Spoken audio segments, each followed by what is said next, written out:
incomplete to Nawachi. Touchdown, Coon Rapids. Nothing you say, nothing you do is gonna stop me. Weigh me down, tear me up, come on and make me bleed. It's gonna take a lot more than you'll ever have. So you know it's gonna be laid out on your back. In the end, rip the shreds, and I'll be standing over you. And off goes to Salazar, right side, touchdown. Roll, buying time, airs it out, and that is incomplete, intended for Roman Notch. The clock hits zeros, the streak is over, and the Cardinals have won.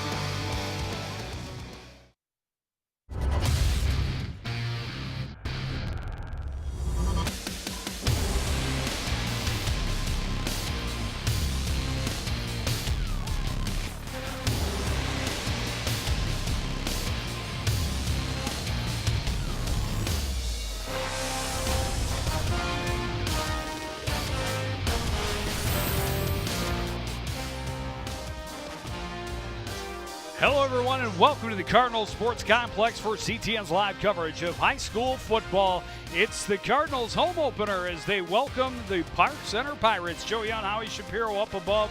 And Howie, the Cardinals coming off a very emotional win last week. First time in almost 3 seasons the Cardinals have got a W. Yeah, it was so good for this program and the kids and the coaching staff, no doubt about it. They really controlled the clock in that game against Forest Lake, and they ran the ball. And that's some of the things as this game unfolds. We'll talk about how much they want to run. Well, and it was crucial, too, because it was against one of their new divisional opponents. Remember, only 3 division games in the schedule, so big to get a win in their first chance. On the other side of the field, the team coming off its first win in Park Center rolled up 42 points in their victory over St. Louis Park. It was Richfield. But, Richfield. Yeah, nonetheless, the thing about Park Center is they're very athletic, Joe. They're going to want to run the ball. They're going to want to throw the ball. But Emmanuel Tambas leads them in rushing almost a little over 9 yards a carry through the first 2 games. And this is a team that's very athletic, and I don't think they're real big up front. I think the Cardinals realize that. They're going to be able to put coverage on their skill positions and really make them beat themselves.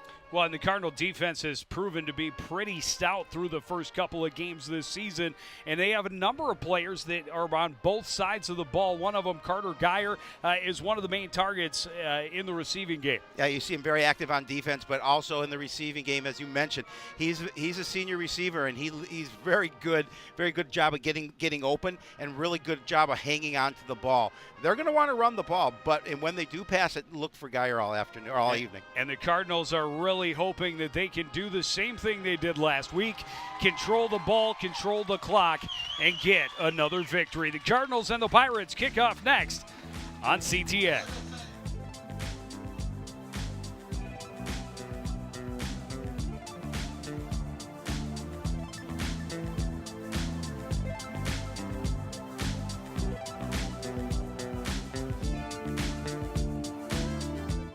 Hey Rover, come on over to the Coon Rapids Love My Pet Fair coming up on Saturday, September 23rd.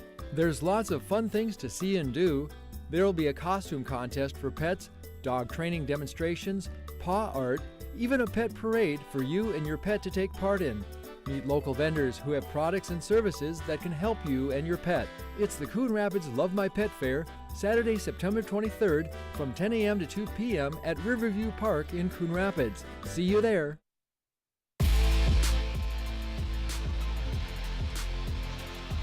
Back at the Cardinal Sports Complex, ready to get this home opener underway for the Coon Rapids football squad.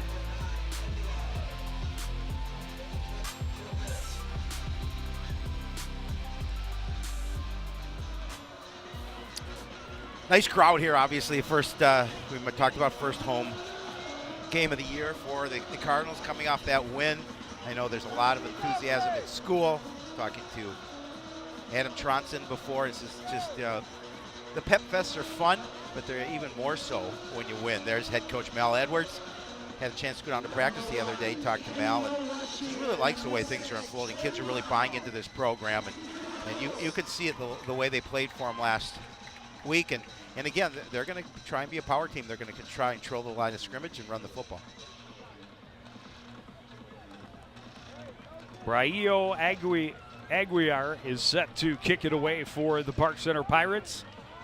Nawachi and Brown, the deep backs for the Cardinals.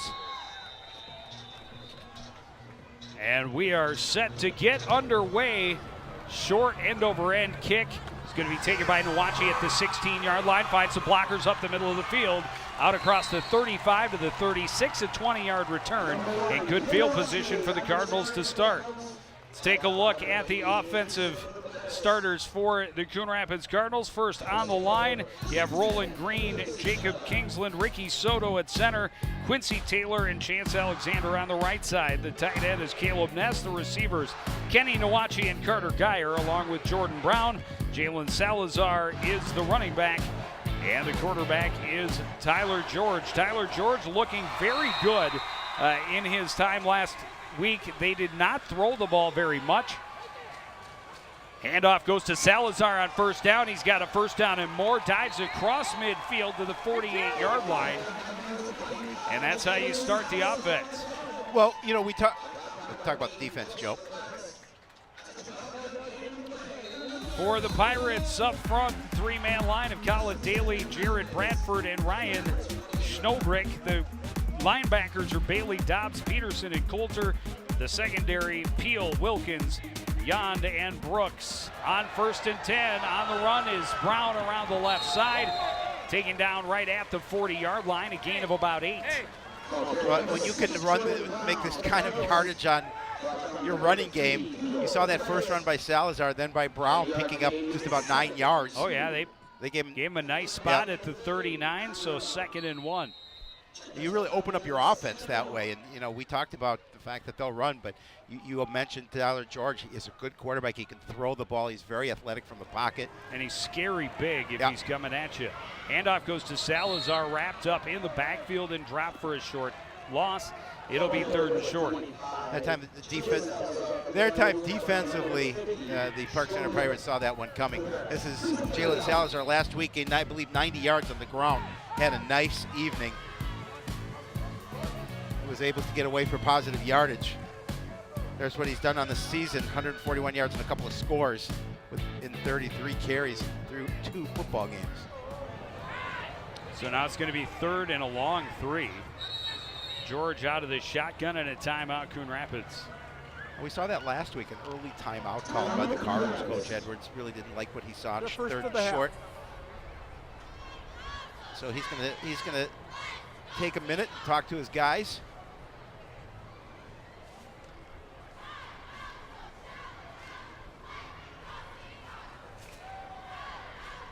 Well, better to call those timeouts early and get things right than hold on to them until after things have gone beyond repair. Right. So as long as you come out of the timeout with a positive play. Correct. Yeah. Then it's Those timeouts can be so valuable, we've seen. Can be.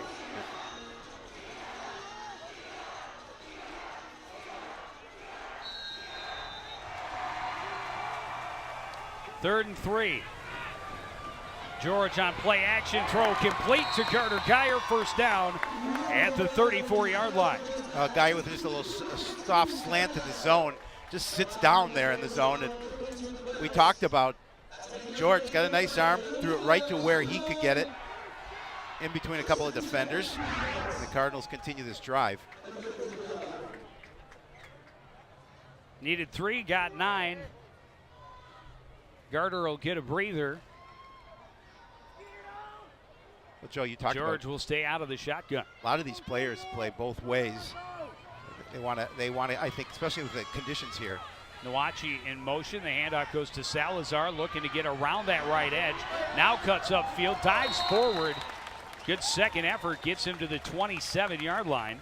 Gain of about 6. You know, we don't talk enough, but we're going to watch it again. I mean, look at the job the offensive line does. They're standing up their blockers at the point of attack. And look at there again. Nice block by Nawachi, able to hold the edge, and Jalen Salazar does a nice job of just cutting up through the middle, picking up that positive yardage.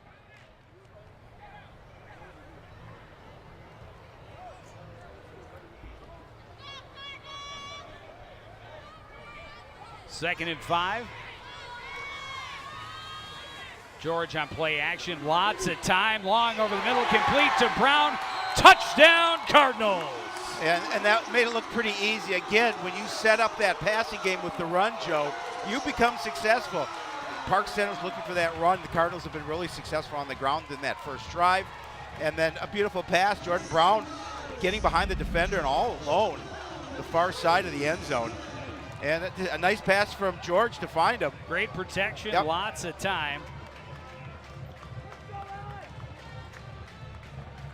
And the Cardinal fans celebrating early. Finley on to attempt the extra point.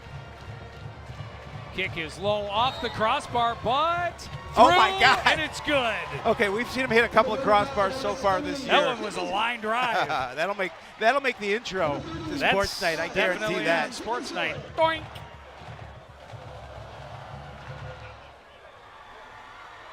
Cardiac kid. Yeah, exactly. Hey, as long as it goes through, it doesn't matter how he gets it there. That's correct. Good job, Alex Findlay. Just a sophomore. Yep. Again, look at the protection. You talked about it, Joe. Clean pocket for Tyler George, and then Jordan Brown just behind the defender kind of nonchalantly walks that into the end zone. And Cardinals draw first blood. And they didn't take long to do it.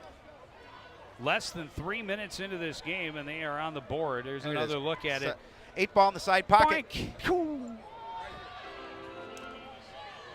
Skipped it up and through. And it hardly even touched it. Yeah, it's funny.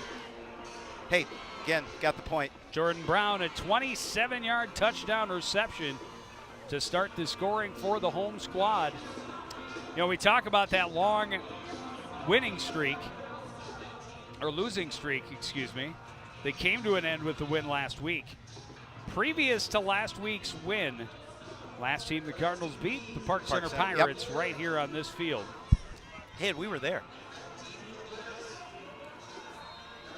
I'll get a first chance to see the Park Center offense. Again, they're explosive. We talked about 42 points last High, week. not very deep kick taken at the 14-yard line.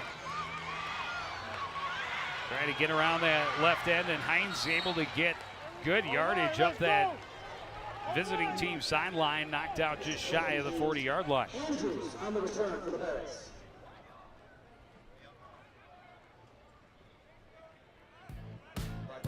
Take a look at the Pirates up front. Schnobrick, Stork, Flores, McMurdo, and Bradford. Nelson Flores is the receiver. Ronald Garrison, a tight end. Levante Parker, the other receiver. The running backs, Emmanuel Tamba and Eric Phillips. Jamal Brown is the signal caller. Well, and again, keep your eye on Jamal Brown, number 2, the quarterback. There's head coach Paul Strong. Had a good opportunity to talk to him today, and pretty excited about what he needed to do to come in to try and get this win on the road. He said, really just the kids have to be mentally tough. They can't. They've got to avoid mistakes, and certainly turning the ball over is a very huge key for this squad tonight if they're going to get a W. Not sure what the delay is. Both coaches getting an explanation.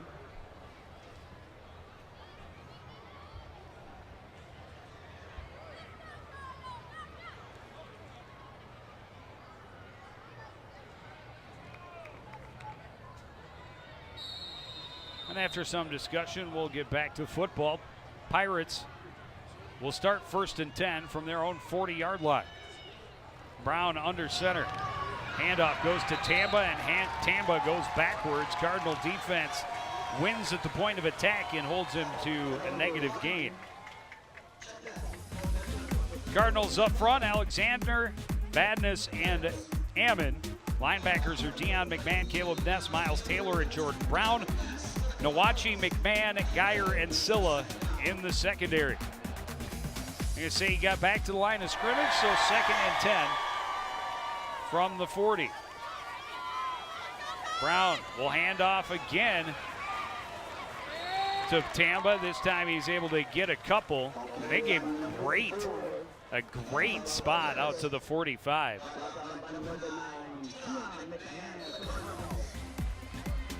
Last week, defense again played a pretty nice job. Played a pretty good game. keeping Forest Lake at bay, and then that interception there by McMahon was huge. Great athletic play. I loved Ammon's strip. And there it is beautiful. right there, a beautiful strip. And Well, really, big third down for them right now. I formation behind Brown. Brown drops back, throws right. Picked off in the secondary by McMahon. 2 in a row, two picks in the. And the in a Cardinals row. are going to get set up in Pirate territory. Well, what really caused that, Joe, was pressure inside. Doing Well, a the really ball good job. And the ball was overthrown. Yep. Jamal Brown trying to get rid of this one But look at the quickly. pressure. The pocket was collapsing. Overthrew the receiver, and McMahon comes up with the big pick. Sets his team up 1st and 10 on the opposing team's 48, already up 7-0 early in this first quarter. And that's a big, when we talked about turnovers, and Coach Strong said we can't turn the ball over. Here's an early turnover. Cardinals looking to go deep on the first play, and that route was off because it was way past Nawachi running the right sideline. Better chance for the interception by Dominic Fees. Well, and again, that may have, it's fortunate for the Cardinals that wasn't a turnover there, because there were 2 defensive backs closer to the ball than the receiver it was for the Cardinals. You know, we talked about they're going to try and keep as many players fresh, moving players in and out of the lineup as much as possible. You know, depth always is a question. Stay out of the shotgun on 2nd and 10. The draw play goes to Salazar. He'll fall forward to the 45. A gain of 3 will bring up 3rd down. Well, and this defensively exactly where Park Center wants to keep Coon Rapids in 3rd and long situations. So it'll be a 3rd and 7.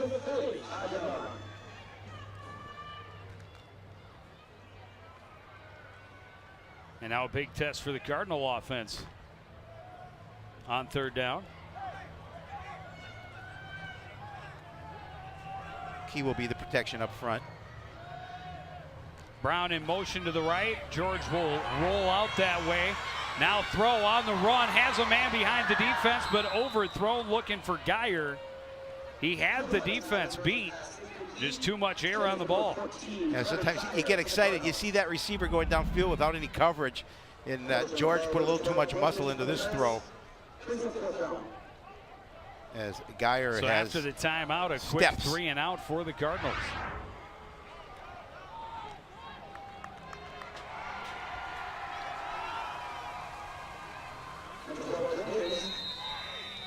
Pulled off a pretty good fake last week. It's he definitely a threat when you have George as your punter. He will boot this one away high, not very deep. Fair catch called for and made at the 15-yard line by Blake Wilkins. Yeah, the height on that punt allows it the coverage to get downfield, forcing that fair catch, making a long field for the Pirates to start their 2nd drive.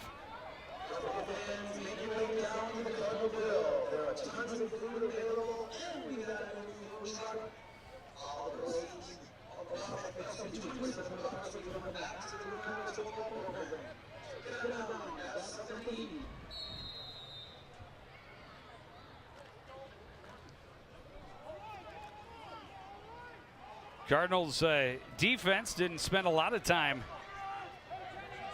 on the field last time out, able to come away with the big pick.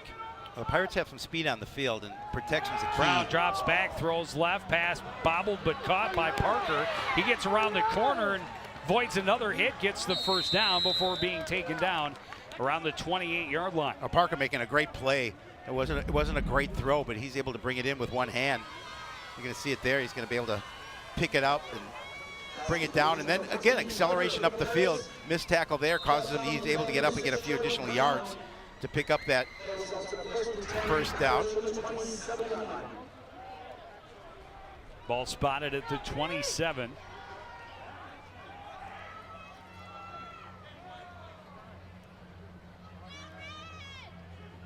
Brown pitches. Samba trying to get around the edge. It does. Big hole. Tripped up at the 40 by Nawachi. But he'll have another first down. We talked about Tamba. That's some of the things that he does. He's very quick around the edge. And you can see some good blocking up front for the Pirates. And he's going to use his speed to gain the corner and turn it upfield before Nawachi able to make the tackle.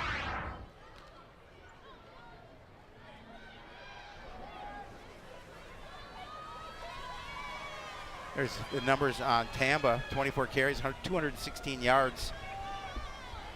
2 scores on the year.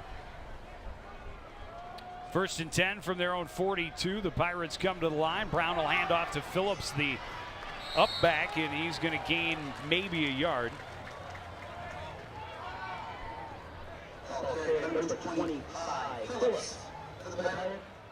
Caleb Ness in on the tackle for Coon Rapids.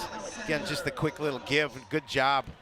Alexander as well, able to get him low, and Ness up high, able to bring him down for that short gain.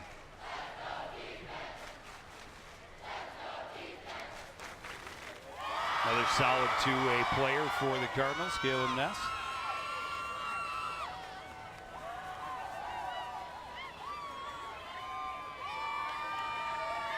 Two receivers left.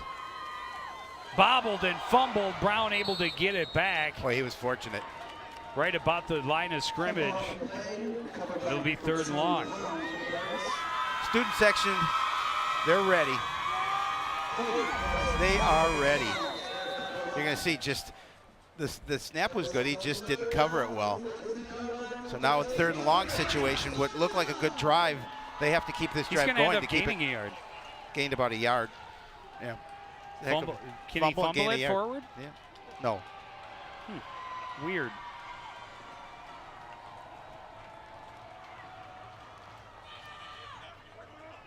Third and 8.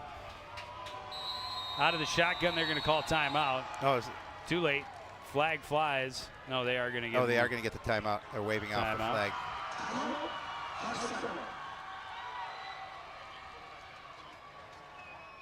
This is a big play for the Pirates. Huge.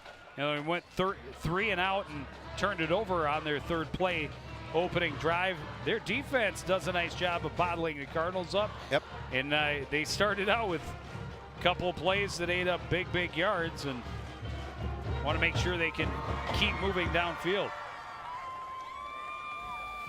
Oh, the circle has become Guess what? Cardinal red. It's red. You like it, Joe? I like it. Oh, well, you'll like us on Facebook, please.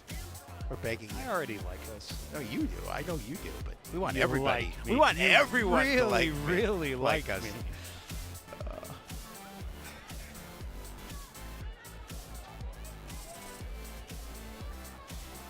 You know, obviously, we talked about both teams getting their first wins last week of the year, and certainly Park Center wants to keep this going as well. They want the momentum to keep going in the right direction. And as you said, this is a big 3rd down. It's early in this game, but it sets the tempo for the rest of the contest. 4 receivers, they go with 3 on the left side, 1 alone on the right. Tamba in the backfield with Brown. Brown has time, throws left, way off target, defended over there by Brown. The nearest receiver was Nelson Flores, but he was another 5 yards downfield. Well, after a couple of nice plays offensively for the Pirates, they're going to have to kick it away and give that win again to the defense. Did a good job of holding them, aided by that muffed snap.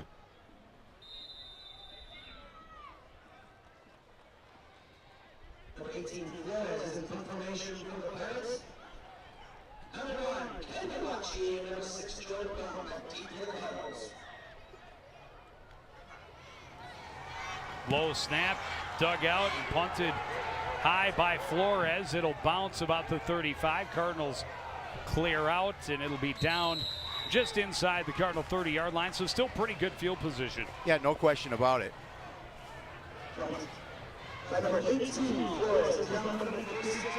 Still a little more than 4 minutes remaining in this opening quarter. Cardinals get the ball back, leading 7-0.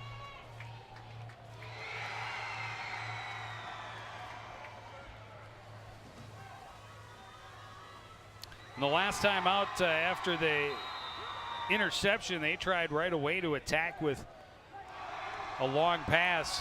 2 of the 3 plays on their last possession were incomplete passes long downfield. Well, you know, Park Center knows they're going to want to run the ball, so you set that defense off balance a little bit by throwing. Handoff goes to Salazar, looking for room, right side, turns the corner now, and runs his way over the defender. Picks up an extra yard out to the 35.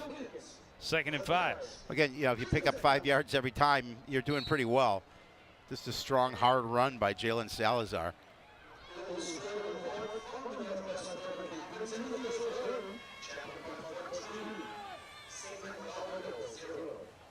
Champa Park's leading St. Michael 14. I think that's huge. Handoff goes to Miles Taylor, a first down and a lot more. Don't see him in the open field very often, but he's into Pirate territory across the 40, a big gainer of over 25. Oh, he's probably just thinking, let's see, which one of these guys can I outrun? Again, nice blocking, great blocking from Miles. It still took more than one defender to bring him down. 26-yard gain on his first touch of the night. It was such a nice burst. Last week, 16 carries for 64 yards against Forest Lake. Power package in now for Coon Rapids. They tried to give it to Breams, and he stood up and may have even lost a half yard.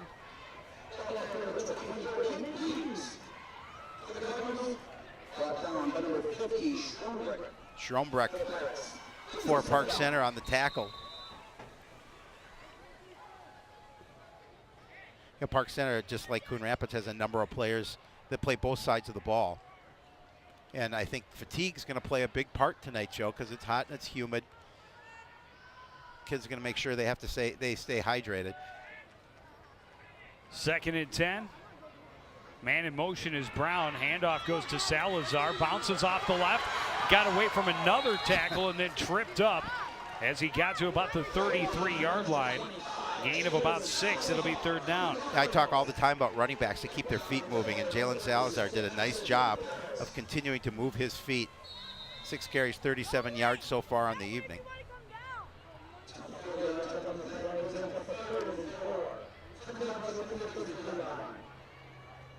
Two minutes remaining in this opening quarter. Cardinals with a 3rd and 4 in the heart of Pirate territory. Play action, and that play was broken. George spins and he reaches forward, but the whistles blew, and I thought they blew prematurely. I thought so as well. Especially with how large a quarterback that is. You know, they always want to protect the player, but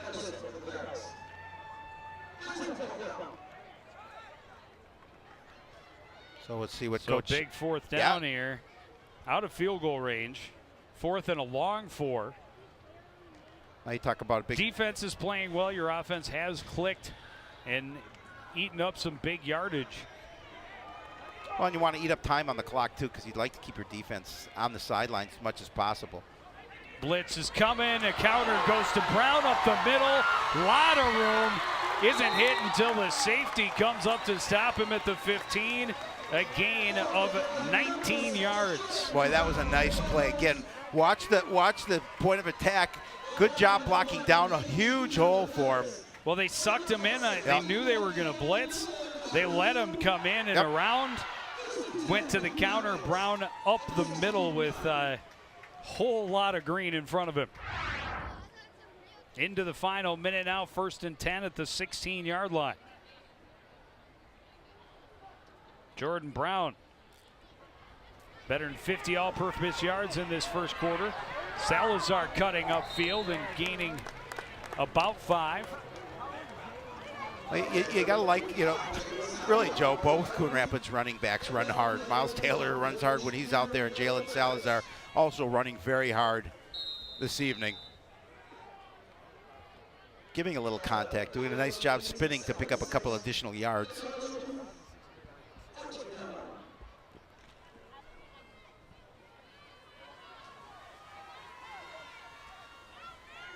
Second and 6. Handoff goes to Taylor.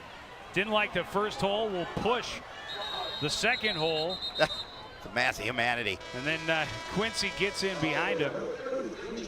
And the buzzer sounds to end the first quarter. The Cardinals have a 7-0 lead. They will be facing a 3rd and 2 or 3 to start the second quarter. Don't go anywhere. We're just getting started. More Cardinal football next on CTN.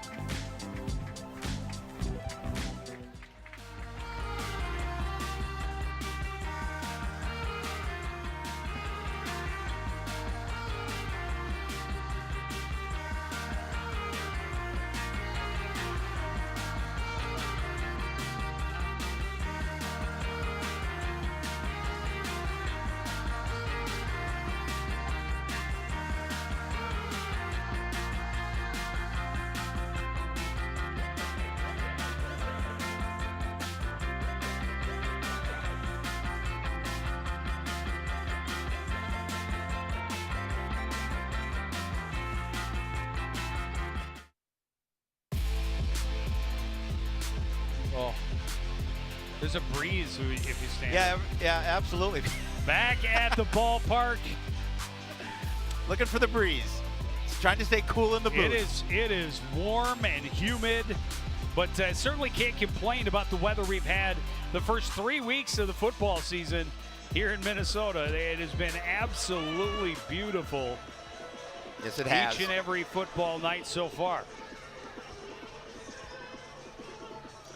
Cardinals a nice first quarter and are threatening to add to their lead here as they open the second. Up 7-0.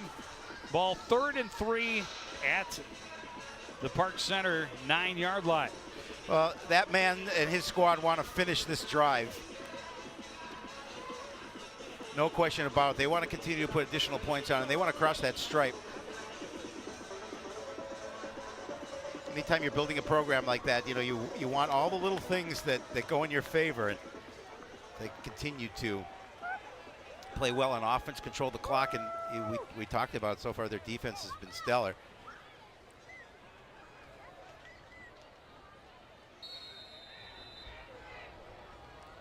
They'll go offset I formation with Salazar kind of in the split in the slot. Some different movement, and this one's intercepted in the end zone.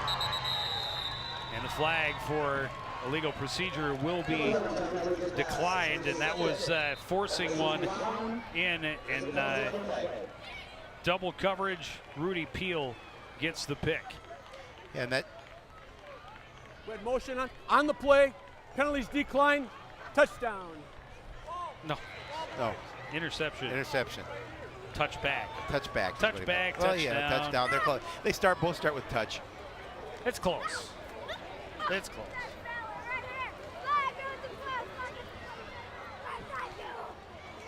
So Pirates avert some more points, and they will take over 1st and 10 from their own 20. Joe, I tell you, that's big for Park Center. I mean, that the Cardinals are knocking at the door, and they ended up throwing that interception, giving the opportunity to Park Center to start this next drive without giving up any points. Handoff inside and quickly snuffed out by Miles Taylor as he drives Tamba to the turf in the backfield.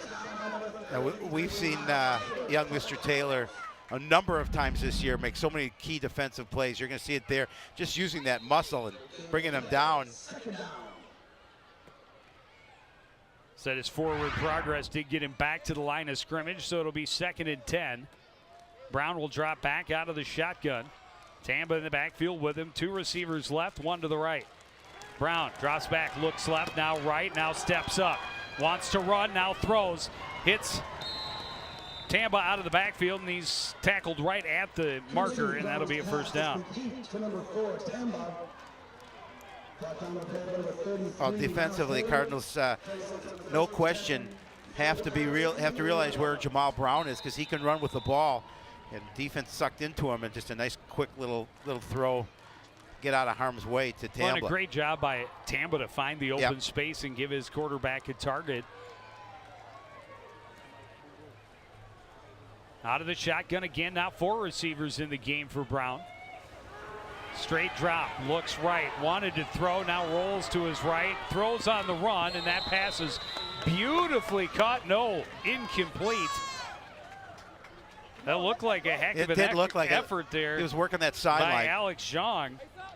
Toes pointed beautifully, but apparently not in control. There you see it again. A nice throw to the sideline. Yeah, he's out. Just couldn't drag the foot quite far enough. So second down.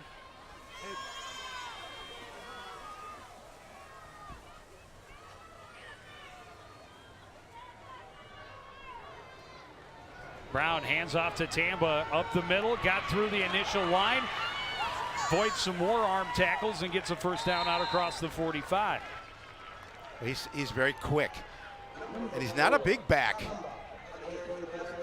But somehow elusive and 5'10", 170. But he is elusive and he's quick and he runs low. Does a nice job of finding that hole and able to turn it upfield for some additional yards. Takes a hit from Jordan Brown, but hangs onto the ball. And the Pirates have a little bit of a drive going. 5 carries, 34 yards, and 1 reception for 10 so far for Emmanuel Tamba. Straight drop from Brown. Defense gets past him, rolls to his left, hit as he throws, incomplete. Wouldn't have been much of a gain even if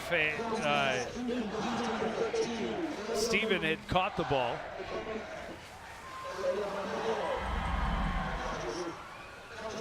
I'm just going to call him Steven because call him Steve. I guarantee no, they call him Steve. I'm not pronouncing his last name right. Well, Hamtronson made an attempt at it. He's a braver man than I. Yes, he is.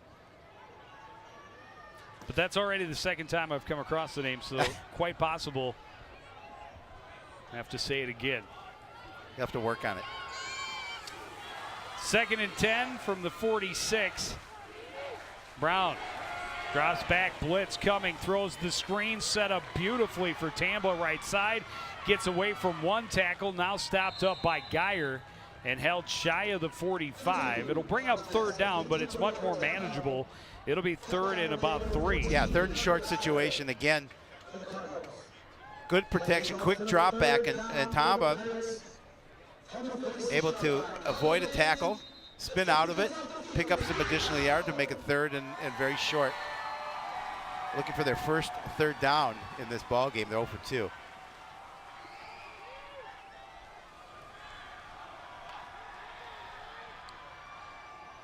Third and a long 2. They'll stay out of the shotgun with 4 receivers. Brown throws right, pass is caught, complete, first down. Catch is made by Tanner Stein. Nice drive so far by the Pirates, able to put some key additions in here and get a nice pickup on 3rd down for a first. Needed 2, got 4.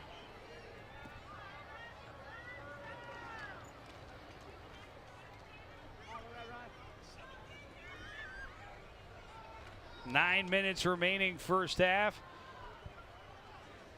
Pirates, their most consistent drive so far. This one started at the 20 after an interception in the end zone.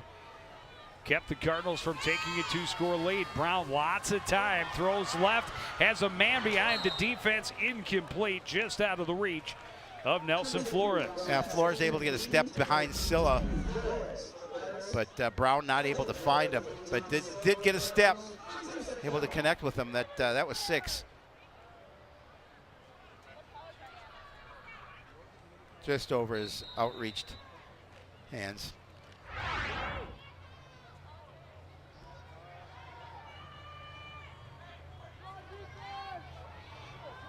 Three receivers left. Parker, the lone wide out on the right side. Draw play goes up the middle to Tamba. He's hit hard, spun around and down. Stepping up was Caleb Ness. Yeah, Caleb Ness put a little wood to him. That'll bring up 3rd and long.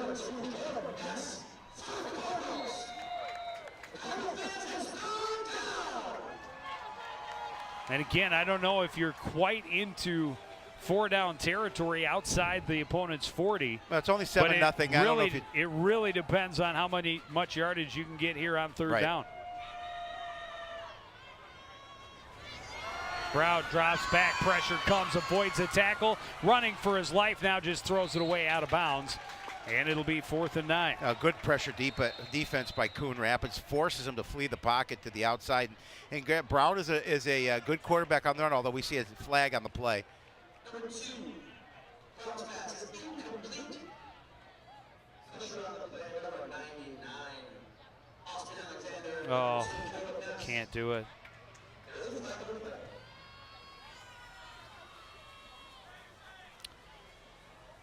So instead of looking to get the ball back, they're going to give up a lot of yards.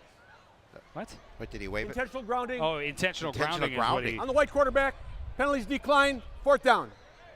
I don't know. He was outside the tackle box, I thought. Oh, yeah, he was almost at the sideline.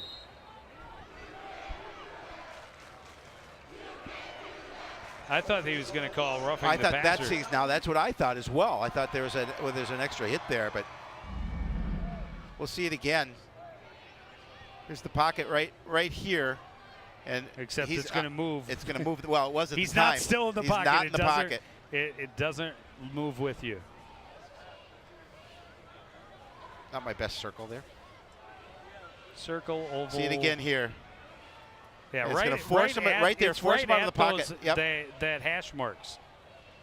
It's right at the hash marks. He's 10, well 15 out of yards. the pocket. 10, 15 yards outside the pocket. Well, officials are We're having talking a about long something. discussion here. I mean, the penalties declined. There was, if it's intentional grounding.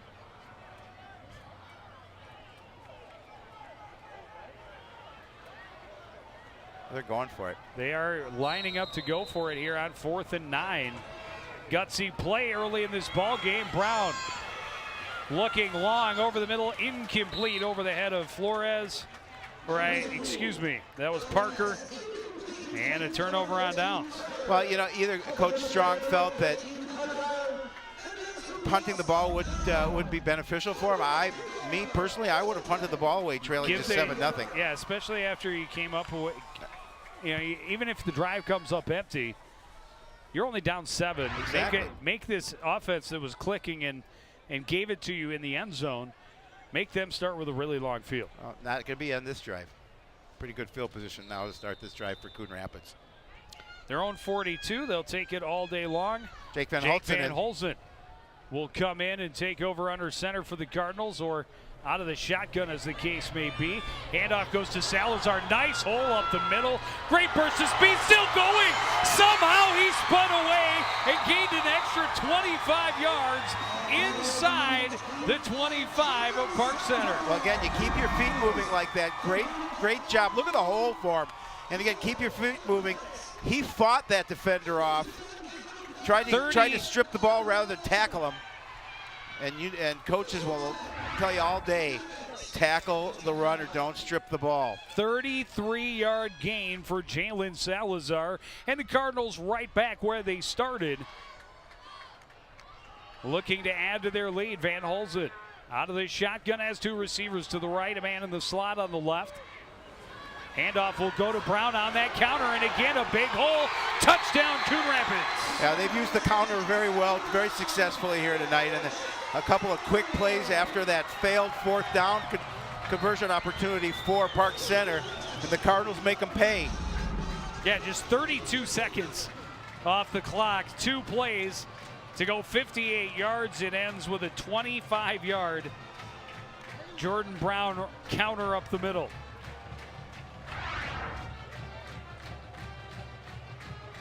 Well, I'm more interested to see what he can do on the kick here.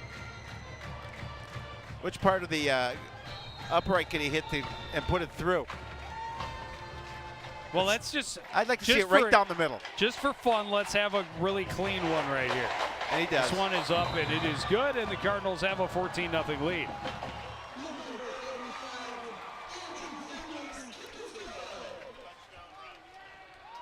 A nice drive and a couple opportunities for Coon Rapids. Again, you're going to see right here, point of attack. Watch the misdirection. It's going to clear this whole side out.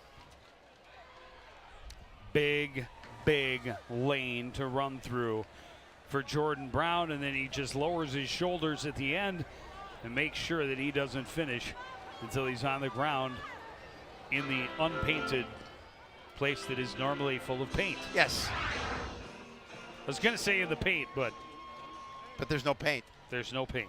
Over the stripe, crosses the stripe. As you mentioned, just 32 seconds to go, 58 yards. Jordan Brown capped it off with that 15-yard run. And the Cardinals are up by 2 scores. And he's got his second TD of the game, 1 receiving and 1 on the rush. As his team's sitting pretty here, just about midway through this second quarter. Finlay kicks it away. Low kick bounces. Scooped up by Riley Peterson and turned upfield. He's going to gain about 8 or 9 on the return. After a short kick, pretty good field position for Park Center. Watch, he shaking a little of stinger off maybe.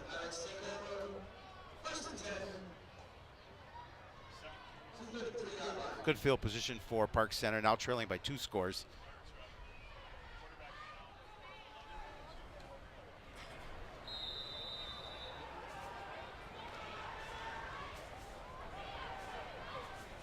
Jamal Brown, quarterback for the Pirates. So you see his numbers, 4 of 11, 35 yards, and interception, but trying to direct his offense, try and cut into this lead. Back under center, they had it on the end around. Trying to cut upfield was Flores. He'll gain a yard, maybe 2. But that did not fool the Cardinals much at all. Well, what I'm noticing defensively for Coon Rapids, right off the defensive line, they're just much quicker off the ball. You're going to see again that they're in the backfield. See Alexander. Brown tried to get the tackle before Ness is just going to destroy him. That play was clearly designed to go around end, and there was just no chance he was going to What's that pressure get around inside? the corner. Yeah, no Flores question. able to cut upfield and at least gain a positive yard for the Pirates. But now 2nd and 9, they'll go back to the I formation. A receiver either side for Brown under center. Brown pitches. Tamba going around the right side and bumped out of bounds after a gain of about 4, maybe 5. But it'll bring up another big 3rd down. Third in a little bit longer situation again.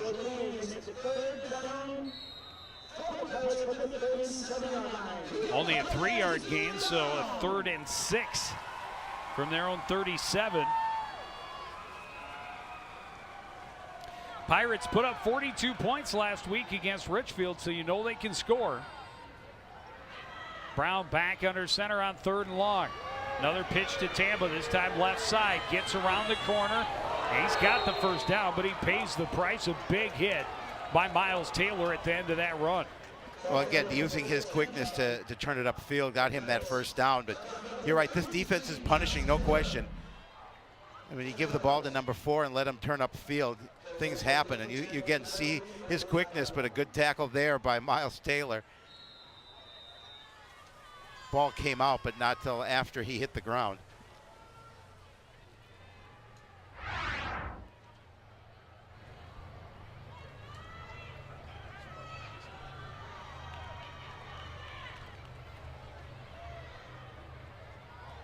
A lot of activity from those 2 inside linebackers on defense for Coon Rapids.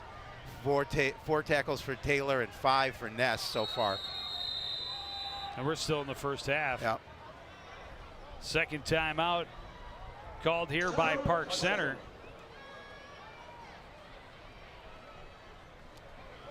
Coach Strong saw something he didn't like out there.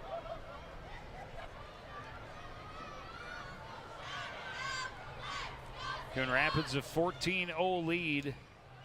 5:45 to go in the 1st half. Park Center will get the ball back to start the 2nd. They will. But this, I think, is a pretty important drive for them right here.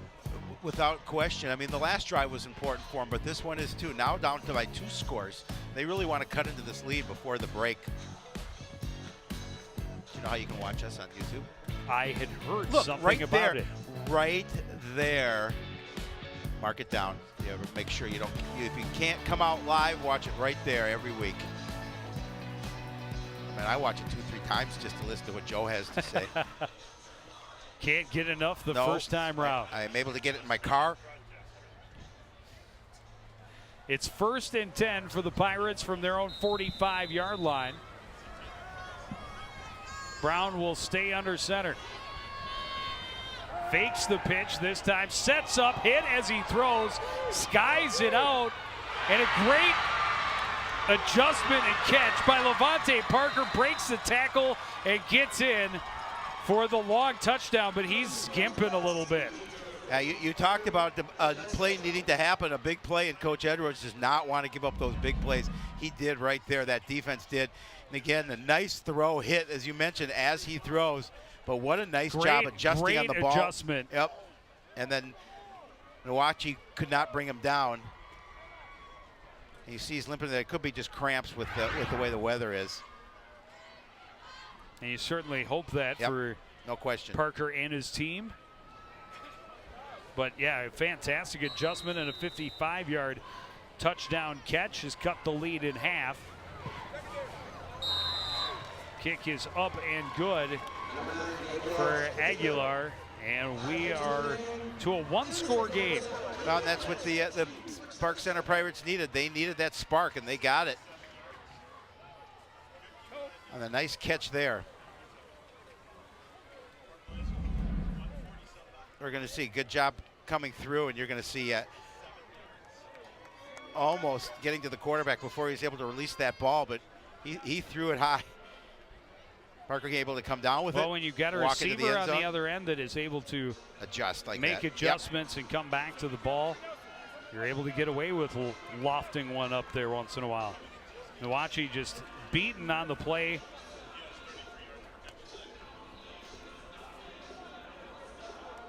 Levante Parker, his 4th touchdown of the season. He's averaging 33 yards a catch, and that's what he is averaging tonight as well. 4 plays, minute 47, 55-yard strike. Take a look at the right there. Is he out? Right there. He's out. Oh yeah, absolutely. At the 8-yard line. Yep.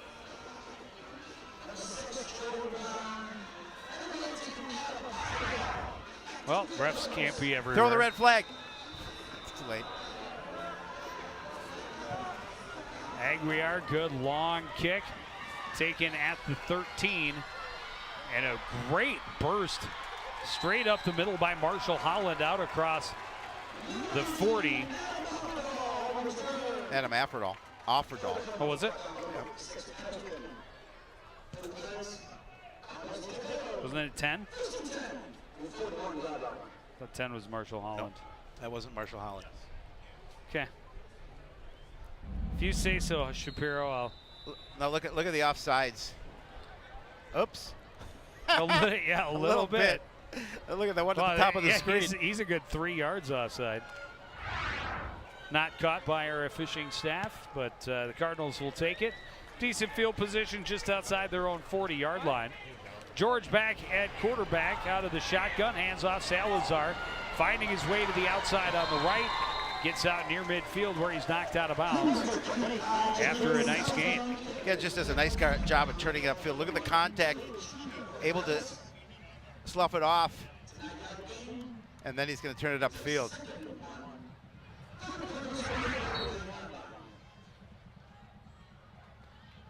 Second and 2. 8 carries, 89 yards for Jalen Salazar tonight. It's a pretty good average. Yeah, he'll take that. Uh-huh. A little better than 11 yards a carry. I think he had 90 yards rushing last week, so he's 1 yard Fumbled away. snap. George able to pick it up, but swallowed under by a swarm of Pirates. Big loss, but big 3rd down coming up. I don't know if George took his eye off the ball. Let's take another look at it again. Snap, but It's just a come back a little bit low. Still should have had it, but low enough as it is. So it'll be 3rd and 10 back where they started from at their own 41-yard line. Cardinals Quick 1 word for with 4. Coach. That's a stat they'd like to see better. Absolutely.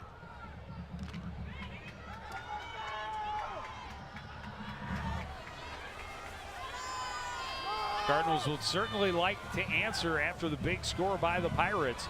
George throws a little swing pass incomplete. Salazar wouldn't have gone very far even if he had caught it. Good coverage on the play by the Pirates. So a quick 3 and out after giving up the score. Yeah, again, you hear somebody coming towards you, and he took his eye off the ball, but you're right, it wouldn't have gone anywhere had he caught it.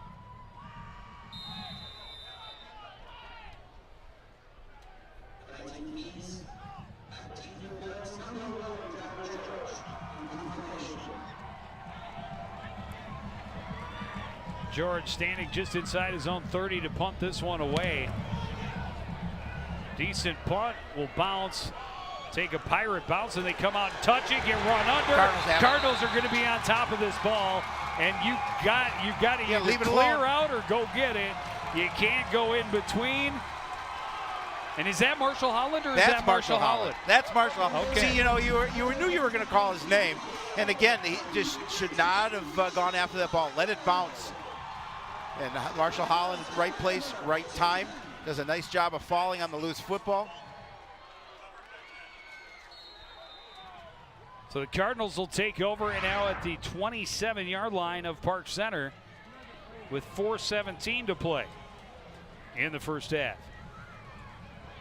Van Holzen back in, he calls timeout. You see the time remaining, 4:17 in this opening half. Cardinals with that 14-7 lead, looking to capitalize on the turnover and see if they can have this lead grow before the break. Each team with one timeout remaining now. But the Cardinals say, I wasn't going to say the last possession that just ended with the punt that got them the ball right back was important, but this one to capitalize on a mistake. Not so much for any other reason than the fact that they need to capitalize on the mistake. Number one fan. It is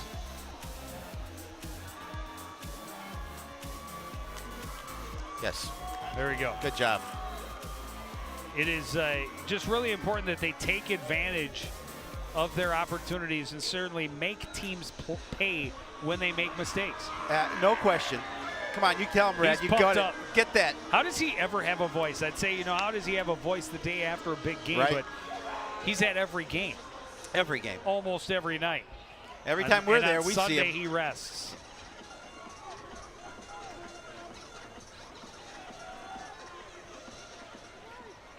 So still a bit of look back to the sideline from the new signal caller, Jake Van Holzen. 1st and 10. Salazar in the backfield with him.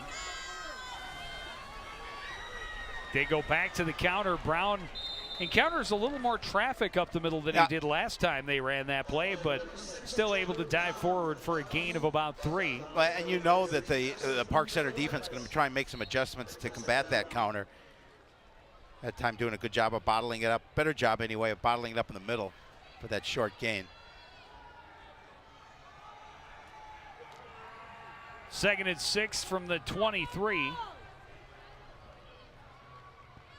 2 receivers wide left for the Cardinals.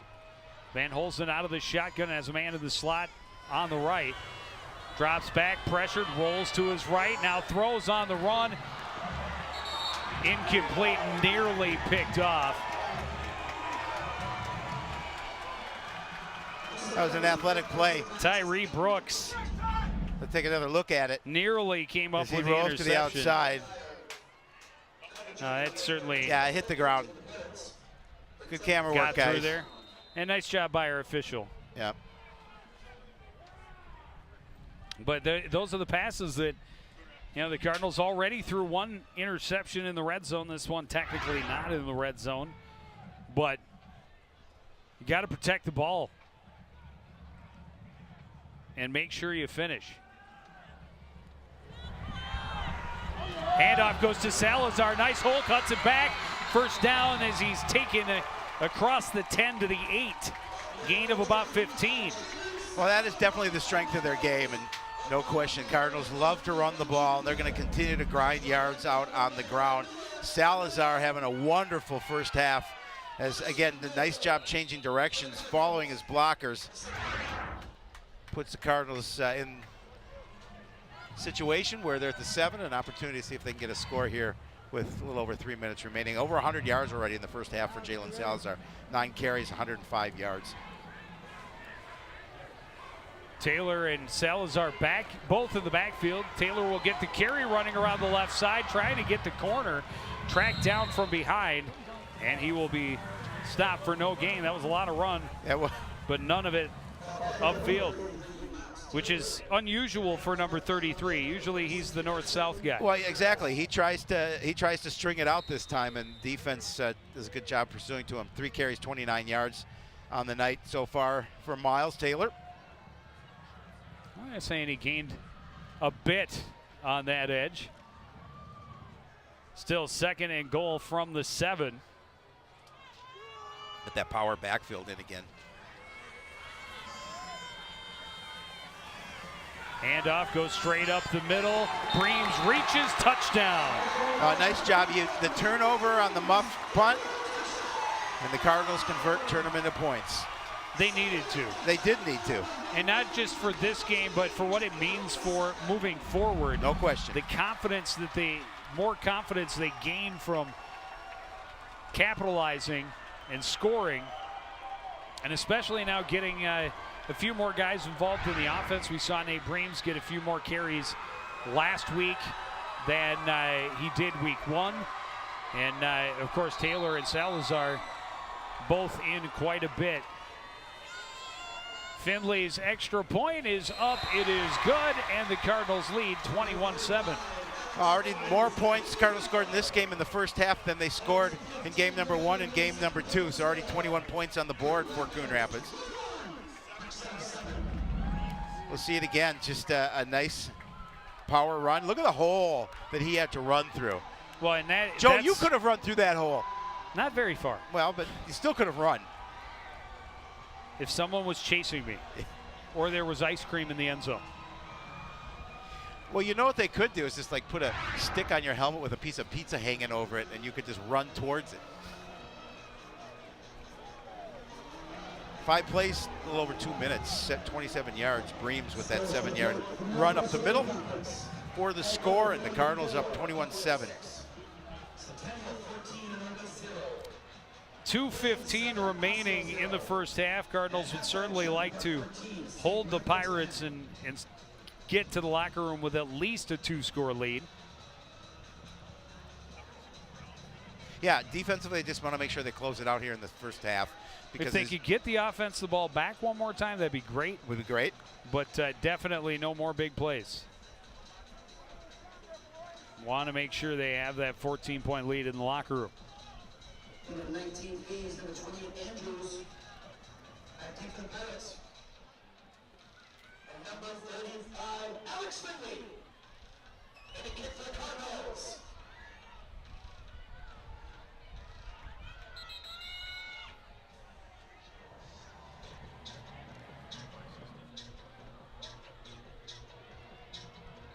All right, we got it all sorted out. Finley ready to kick it away for the Cardinals.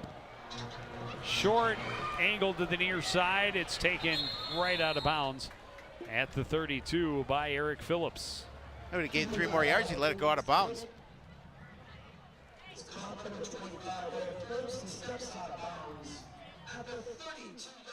So now with 2:14 remaining in the half, this offense is going to try and pick up some yardage.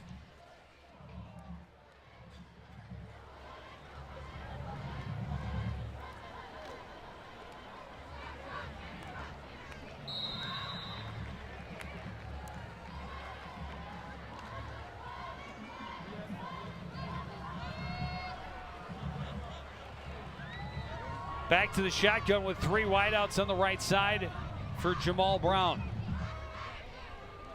Short time remaining, pump fake.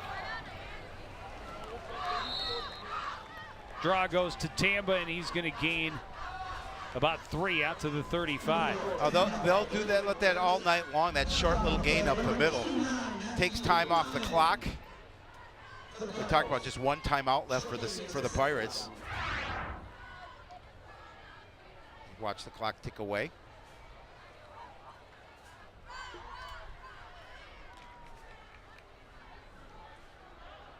On carries, 49 yards for Hamba.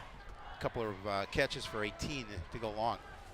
Trio on the left side now for Brown. Drops back, waits. Now he'll take off, and man coverage means he's wide open down the sideline. A first down out of bounds just shy of midfield. Yeah, they cleared that whole portion of the field out, and he didn't hesitate to pick that yardage up. Easy.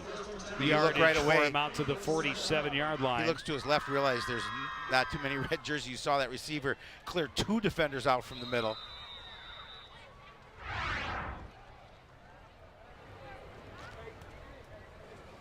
And Brown able to pick up good yards, get out of bounds, stop the clock. 1:25, a first down at their own 47-yard line.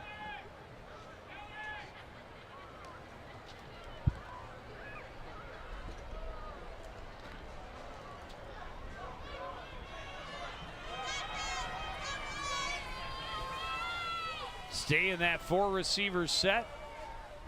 Quick receiver screen goes to Stein. He wants to throw downfield and does. Nearly picked off. Flores can't reel it in. They go with a little bit of razzle-dazzle, a little bit of trickery. Geyer stayed with his man, and at least his play on the ball may have taken Flores' concentration away a little bit. Well, I like this play on first down. You try and catch the defense napping, and they almost did. Really a nice toss. And Geyer over his reach, but I think he got in the receiver's sight just long enough to not allow him to catch it. Well, and again, the only downside is he was behind the defense. and the Cardinal defense cannot allow the guys over the top to beat him for another big play. Well, you've got those speedy athletes on that other side of the ball. Well, and they're bringing so Cardinal many defense. at you. Yeah. 3 over on the right side, 1 receiver still on the left. Brown drops back, pressure coming, screen set up. Tambus turns upfield, gets across the 50, and he stays in bounds. Big stop for the Cardinals inbounds after a gain of about 5 or 6. Final timeout for Park Center. Yeah, Coach Strong needed to call that timeout as it approaching the 1 minute mark, but good job to get away the screen. And Tamba doing a nice job of dragging a couple of defenders with him, but unfortunately for he and his teammates not able to get out of bounds. So that will be their 3rd timeout. And another big 3rd down for the Pirates on offense, just on the Coon Rapids side of midfield. They trail by 14. Just over a minute to go in the half. They will get the ball back to start the second, so if they were to score, cut it to a 1-score game, it could be very interesting in the second half. I have 2 words. Follow us. That's all I'm saying. That's all. That's it. It's the beginning, the middle, and the end of Shapiro's statement.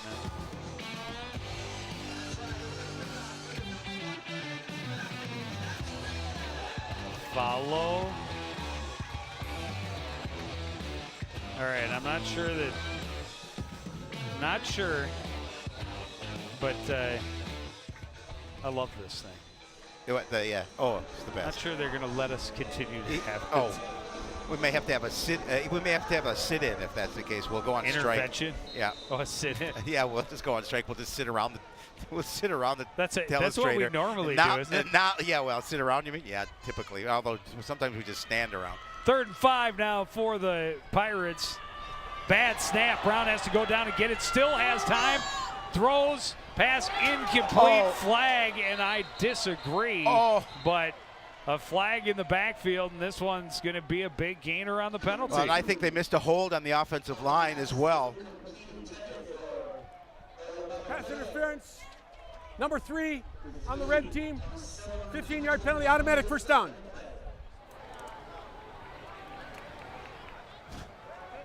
Yeah, I mean, if we see that play again where it develops, So 15-yard pickup. Oh, he was in front of him. Unless he had got his him with the hand left back arm. I don't see it. him interfering with the arm. I don't see it. We may be homers. It's a possibility. No, there's no may about it, but Just Homer under or a minute not. to go. It's 1st and 10 from the Cardinal 33 now. Back under center goes Brown. Pitch goes to Tambo, right side. Good block to get him around the corner. He's forced out of bounds after a gain of about 8. The score here would be huge for Park Center. You know, if they cut that lead to 1 score and then they come out and get the football to start the second half.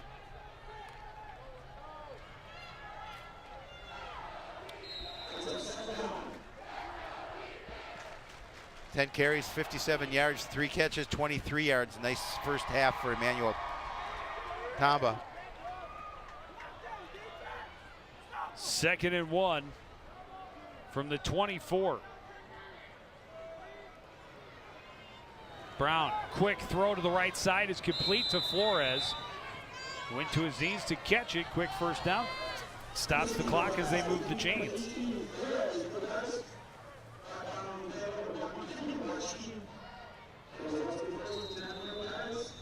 Kenny Nawachi in on the tackle for the Cardinals.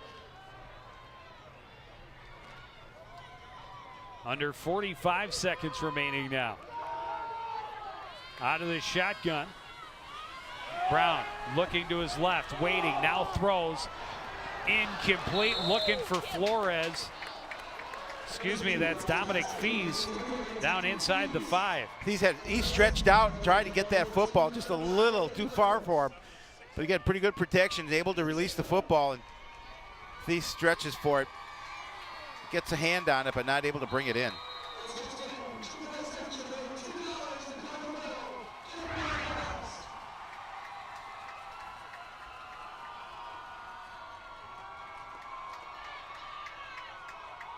Brown back on the field with the play here on 2nd down.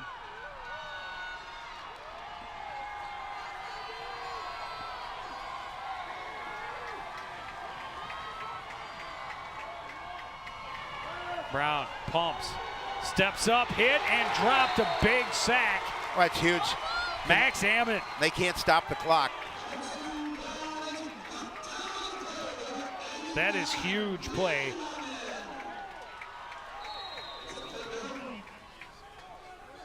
Oh, it took a lot of time to get that too. And they can't, I didn't think you could intentionally ground it. Yeah, there's a flag. Out of the you shotgun? can't ground it out of the shotgun. That's Second intentional week grounding. in a row we've seen that.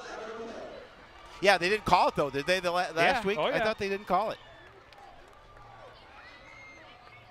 But their coaching staff has to know it's certainly a loss of down, and they're going to march him back.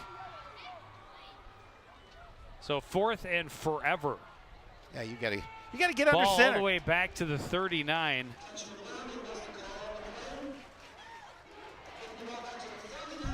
Intentional grounding, lost it down.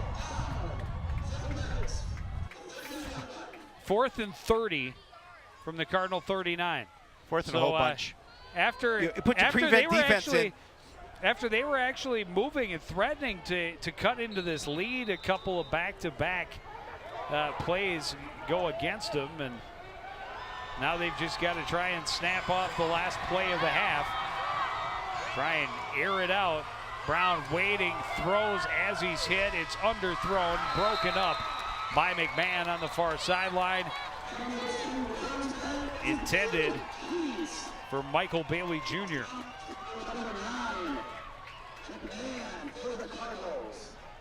And that is going to do it for the first half, because the flag was for a false start. That is declined. The Cardinals will go to the locker room up 21-7. A solid feeling, but they know they've still got work to do. We'll take a break. Be back with first half stats and highlights after this. You're watching live high school football on CTN.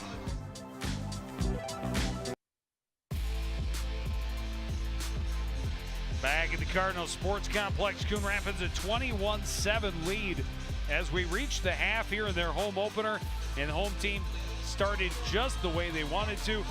Opening possession, they marched downfield. Tyler George to Jordan Brown, a 27-yard touchdown. Defense comes up big on their first time on the field. McMahon, his second pick of the season. Fortunately, the Cardinals did turn it back over in the end zone early in the second quarter. But the Cardinals' defense has played very strong other than the one big play, Jalen Salazar. This was part of a two-play 58-yard drive because right after Salazar ripped that one off, Jordan Brown gets his second TD of the game, up the gut for 25 and the score. This is that one big play. Brown airing it out, and a great adjustment by Levante Parker. Stepped on the line a little bit, but not caught by our official. Came up a little sore, but was playing late in the game. Another turnover by the Pirates. Defense has played well, and the Cardinals able to convert. Breams diving in for the score to give the Cardinals back that 14-point edge. And now you take a look at the stats, they're relatively even. 210 total yards for Coon Rapids, 167, but a little more in the passing game for the Pirates. The key is a couple of turnovers for Park Center. And the Cardinals defensively dodged a little bit of a bullet, not going down by one score, able to keep that two-score lead at the break. And Joe, you know, the Cardinals have to feel pretty good. I think defensively, they're going to come out and get pressured, like to force Park Center to a 3-and-out, and continue to build up the score. Well, they have done most what they wanted to do coming in tonight. We're joined by head coach Mal Edwards, who's down on the sidelines with us. And Coach, what did you tell the guys in the locker room? Well, we just talked about pressing the tempo here. We're going to run the ball. We want to focus on running the football and maintain our consistency on defense. I mean, we let things get a little sloppy defensively, and, you know, a couple of bad play calls offensively kind of put them in a position to keep our points down. So we just really want to push the tempo running the ball. Yeah, and Coach, they've got some athletes on their side of the ball, and certainly giving up that big play hurt your defense a little bit. What do you talk to your guys about? Make sure they don't give up that big play in the second half. Well, it's staying disciplined. We talked about it. I mean, we knew that number 7 was a backup quarterback for them. So the double pass situation that they did run behind us on was one situation, but then just throwing the ball up and running fly patterns, that's something that our guys really have to respond to, because they are prepared, so they should know a little bit better about getting some depth and, you know, playing to the whistle. All right, well, thanks for joining us. Good luck this second half. Thank you. We are going to take a short break and be back with the second half from the Cardinal Sports Complex. After this, you're watching live high school football on CTN.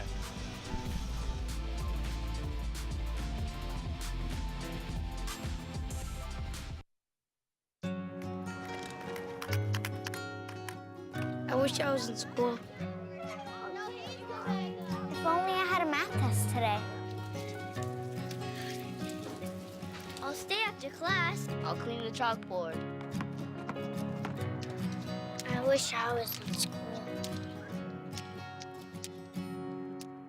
School ends, but free lunches for your kids don't have to.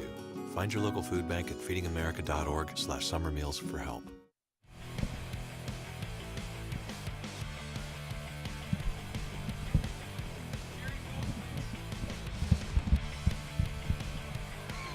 Jalen Salazar, a nice start, over 100 yards in the first half. And the Cardinals would certainly like to open that lead just a little bit more and see if they can't get their starters some rest, keep them from getting hurt, and get some other guys an opportunity and see what they've got. Well, Coach talked about we're going to want to run the football, and you saw them do that in the first half. Jalen Salazar with over 100 yards. So effectively last week. Right. They only threw the ball, I think, 3 times in the second half. You know, I'm not even sure what time possession is. I'm sure Harley can Schultz tell us. But you look, we just talked about moment. Almost 50-50. So it's just Pirates actually have a little bit more. By a little bit. You know, we talked about last week the Cardinals controlled that time of possession against Forest Lake. Here, though, they haven't needed to play that type of game. They've offensively they've done well.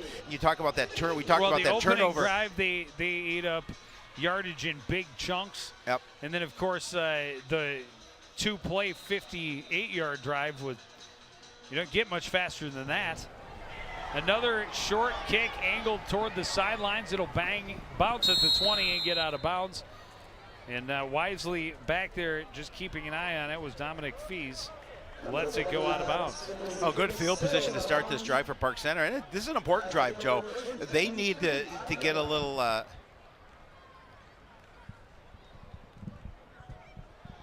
I thought wasn't sure if he was going to get on the mic, but well, they do. They need to build a little confidence offensively. You know, they have been able to move the ball, but they haven't been able to finish. And I think that Coach Strong, if we had been able to talk to him, he would say finishing is really important. So they can't turn the ball over a couple of times in that first half, but finishing drives is going to be very important here for the Pirates in the second half.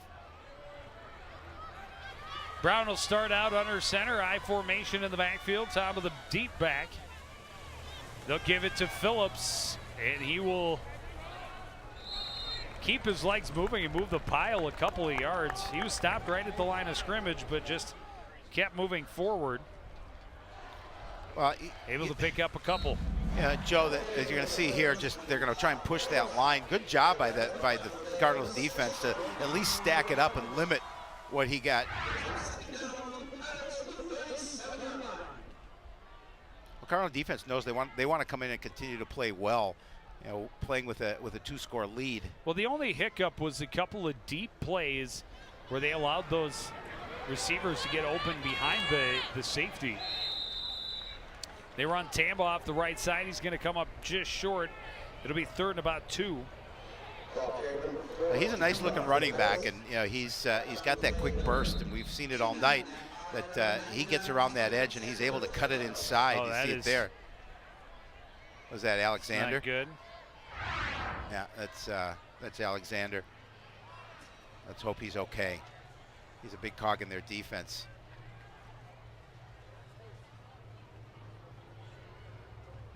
They're checking his knee or. Let's just hope he's okay. Yeah, he's gonna. That's a good sign. That's how he walks off the field. Oh, he's able to put weight on it right away. Sign. So, yeah, hopefully we'll be back very shortly. The Minnesota Masher thinks it's a stinger. Well, I would not want to disagree with a man with that much football knowledge. Oh my God, he can walk anywhere, any store in Minnesota, and they know who he is. They go, Neil! Walks into the McDonald's, they hand him a shake. Big, there you go. 3rd down right here, 3rd and about 2, a short 2.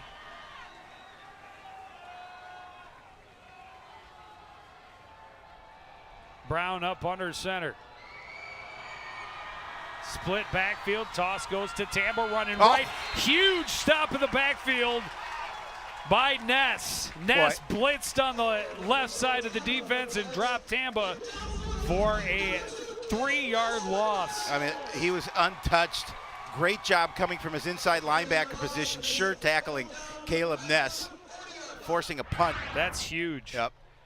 I think everybody in the stadium knew that number 4 was getting the ball in that situation, and Ness just got there before anybody else. Took care of business, forced the punt, and here it is. Rosales will bounce it at about the 32. Scooped up just inside the 25. Cutting back is Nawachi, able to stumble forward across the 30, and he'll be marked down about the 33-yard line. Gets a little dangerous when you're picking up that punt after it hits the ground, but Nawachi able to convert it and turn it into a little positive gain. And that's a big 3 and out for the Cardinal defense. Huge, Joe.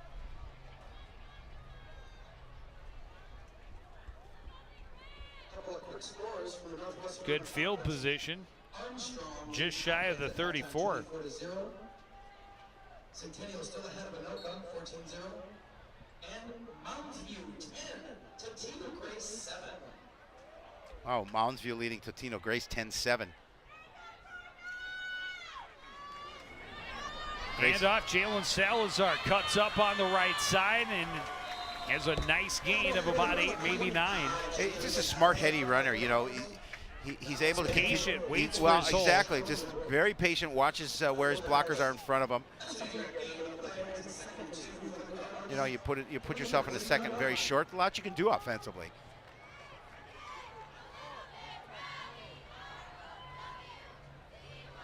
Nice long sustained drive with a score at the end is what the Cardinals would like to do here.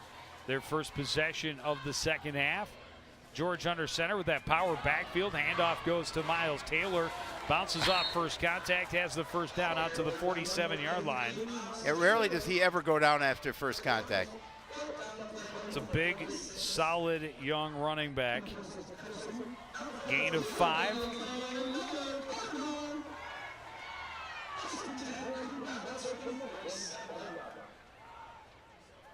You see the numbers from Miles tonight so far. 4 carries, 33 yards. He's a grinder. Well, he had that big, long run, his first touch. Handoff, trying to run him off the left side this time, but Park Center has numbers there. Stop him for a short gain. 2nd and 8. You see it's just not much room to run. Nice job defensively for the Pirates covering up.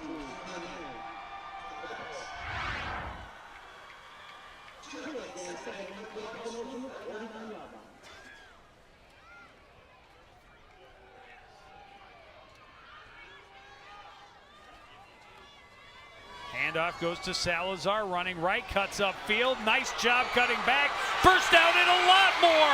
Lot of open space. Salazar, one man to beat, into the end zone. Touchdown. A 51-yard gallop to put the Cardinals up by 3 scores. Well, you keep pounding the rock and good things are going to happen. And again, give so much credit initially to that offensive line for opening the hole. The rest of the credit goes to number 25. He's able to turn it upfield. They've got some fast athletes, but no one was able to catch him. You're going to see, again, good blocking up front. Watch him turn it upfield, and that's the key point. That one coming back, and look at Quincy laying out 2 guys so that he can cut back, gets behind Quincy Taylor, and then just drags the last defender, Bailey, into the end zone with him. Finley on for the extra point. The kick is up. It is good. It is a 20. It's no, good. It is not good. 27-7 lead. Just pushed it a little right. And that young man is having himself an evening.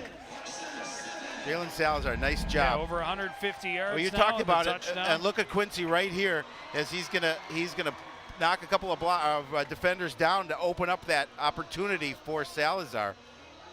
And just great vision by Salazar to see that and get back behind him. And a nice 20-point lead for the home team. Hey, your defense, first play of this first series for the Pirates. They go 3 and out, and then you capitalize. 51-yard run by Jalen Salazar for the score.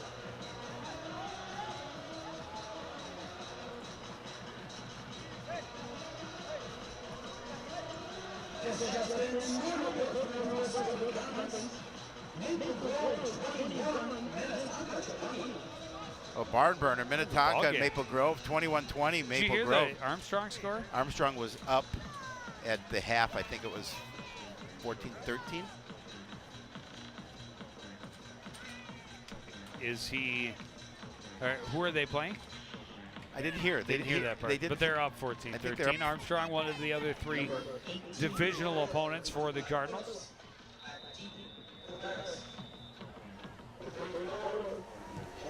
They'll kick it straight down the field this time, maybe angled toward the right a little bit. Short kick taken from the 17, and a good return out to the 35. Donald Hines. I'm sorry, wrong side. Raymond Andrews. Where's our light? Return. We need our light back. Or new eyes, one of the two. Well, we're not going to get new eyes. We're going to get the light before we get the new eyes. But a good return sets up Park Center with Hennon good field must know where it is. position again. Starting from their own 35-yard line. Brown will go out of the shotgun now. Still a lot of time left in this ball game. You don't have to start getting desperate and throwing a lot of dangerous passes, but they're going to come out throwing incomplete. Well, he took a hit. Brown took a hit. Looking for Flores on the near side. Brames got to him.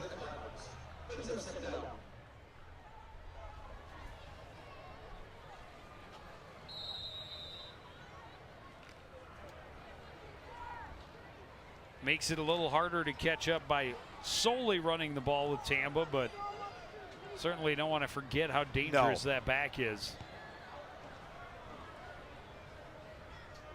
Phillips, the lone man in the backfield with Brown here out of the shotgun on 2nd and 10. Chased from the pocket, rolls to his right, will turn upfield and out of bounds after a short gain. It'll be another 3rd and long situation for Park Center. Good coverage downfield for the Cardinal defense, really forcing him out of that pocket. Nobody to throw to, surveying the field, and he's going to run to his right. But good pursuit. He's going to have to step out of bounds, make it 3rd and long. Another 3rd and long situation for the Pirates. And this is a big down. They can't go 3 and out again on their first 2 possessions of the second half. Now trailing by 20 points. You see the numbers on 3rd down for the Pirates, 3 of 8. Neither team has done well offensively on 3rd down. Both teams pretty excited about their 3rd down performance on the defensive side of the ball. Brown on 3rd and 8, straight drop, looking for that screen to Tamba.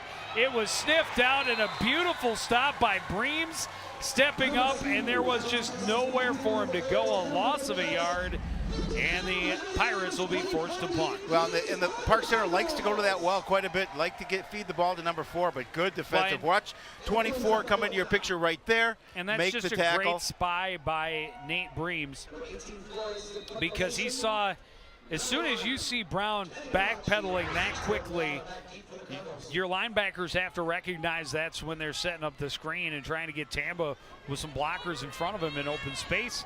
Nawachi will take the punt at the 30, finds himself some room and upfield, and a big return into Park Center territory. A flag just on the side of midfield, so it'll be coming back, but a great return by Kenny Nawachi.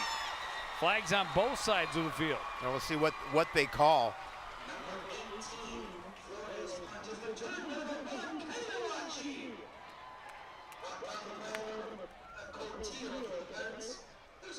So the Cardinals will get good field position regardless. Yeah, but not like they would have great field position, but they'll still get good field position after this penalty. Both flags just on the Pirates side of midfield. A good 20-plus yards into the good 20 yards into the return. It was a personal foul. I'm not sure exactly what happened. I didn't see it. We'll take another look at it. Was it the block right there? Block to the helmet to helmet? Yeah, helmet to helmet right there. Well, but the flag's already on the field. Oh, that's true. So it can't have been that. That is what they called. Yeah. But the flag was already on the field. It must have happened obviously before that then. We didn't see it. So instead of being at the Pirate 30, they're back at their own 40. So it amounts to a 30-yard penalty. Well, as you said, Joe, regardless, they're going to have good field position, but unfortunately for the Cardinals, that personal infraction takes it away. 55-yard or 51-yard touchdown was for Jalen Salazar. The Cardinals would like to eat up a little more clock. Well, they're going to continue to run, but if you're going to give them that opening, you'll take it to the house every time. Oh, yeah. Van Holzen in, and he hands off to Salazar, right side. Again, staying patient. Spin didn't get him much, but out as far as the 45. Gain of 5. He'll take that every time. Yeah, you're right. Very patient. You can see the give. He's going to look for that hole, trying to find that ability to cut up the middle. Again, Quincy's a nice big blocker to get behind.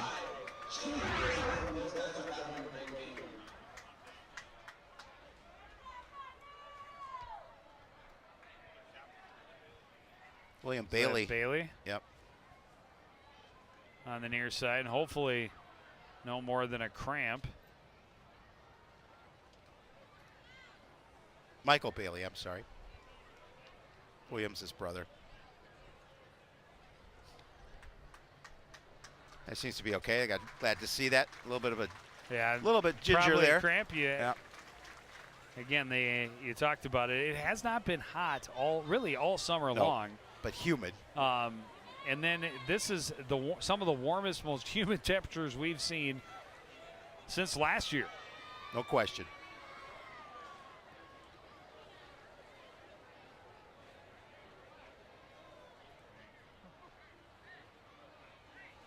A 2nd and 5 situation for the Cardinals.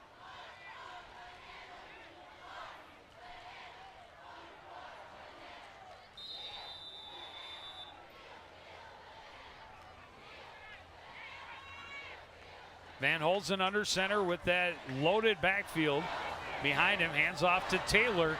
Drags a man about 3 extra yards. It'll be 3rd and short. 3 yards in a cloud of dust.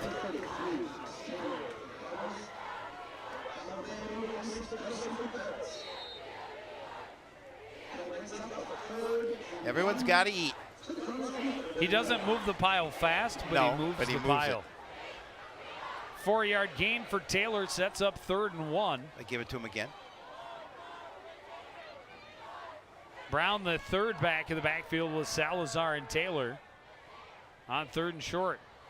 Van Holzen hands off to Salazar, running left. Sniffed out nicely by the Pirates. They brought the blitz, and they stopped him for a short loss. It'll bring up 4th down. Let's see what they have called here. Ness coming into the game for Coon Rapids, bringing the play in.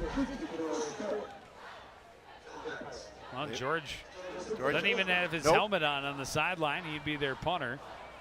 So this is going to be a big 4th and 2 here from just on their side of midfield. Yeah, defense. Call it a long 1, short 2. They put 2 back up on the scoreboard. I think it's 1.5. 1 1/4. Handoff goes to Taylor easily as the first down into Park Center territory. You know, and that was a big 4th down for both squads. Certainly, Park Center wanted to stop there and keep this, get the ball back to their offense. Cardinals wanted to keep this drive going, and as you mentioned a little bit earlier, get that clock to run. Down under 5 minutes remaining now in the 3rd quarter. Cardinals a 27-7 lead.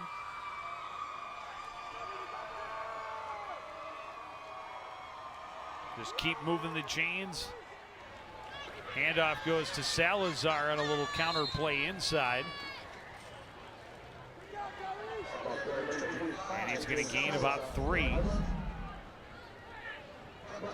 But Ricky Soto, their center, is just out in front, just laying blocks on people. 4-yard gain, they give him the 41. And we talked about that offensive line. They did a nice job last week. They're doing a really nice job this week of winning the battle at the point of attack, opening up holes for both Taylor and Salazar. Handoff goes to Taylor. He's wrapped up in the backfield. He'll be stopped for no gain. Yeah, as soon as I say that, they don't open open that was Breams, rather. They do not open a hole, but nonetheless, that offensive line is playing really well tonight. Big boys up front. A big 3rd and 6 coming up. It's got to score Cooper 44-7 over Spring Lake Park. I know that Coon Rapids plays Spring Lake Park, I believe, in a couple of weeks. Well, Cooper, Park Center opened the season against Cooper, I believe. No, I don't believe so. Joe could be right. For the first time ever. Ever. They go to the counter, back to the other side. Then they've run it all game long to Jordan Brown. He's got him first down. He's wrapped up. There's a flag. Flag flies in. I think this is going to be a face mask, and is going to add a bunch of yardage on. His forward momentum stopped at the 31 after a gain of 10. You were correct, Joe. They did open the season against Cooper. Hey. Every once in a while, the blind squirrel gets a nut. Hendon, mark that down in the journal. Yep, it is a face mask. It's going to mean the Cardinals now down to the 16-yard line.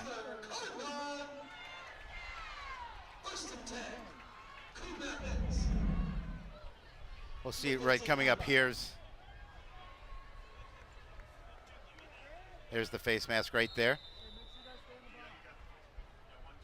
You can see his helmet turned to the side a little bit. It's a 10-yard gain. Add on another 15 yards for the face mask. Cardinals 1st and 10 from the Park Center 15. They go to Salazar up the middle out of the shotgun. He's down to the 10-yard line, a gain of 6.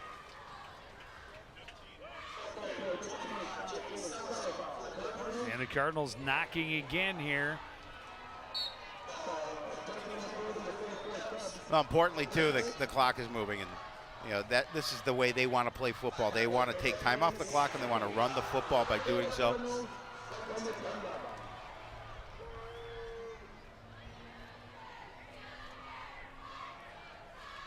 And over 48, Chisago Lakes 27 with 3 minutes left in the 4th quarter. 2nd and 5, handoff, Salazar, touchdown, Coon Rapids. Made that one look easy. That defense is getting tired for Park Center. We'll see it again. Watch the blocking. Look at the hole, just cutting it upside. Look at that hole. Now that I hole could have run through. Wow. Not fast, though. They would have covered me up after about 2 yards, but I could have run through it.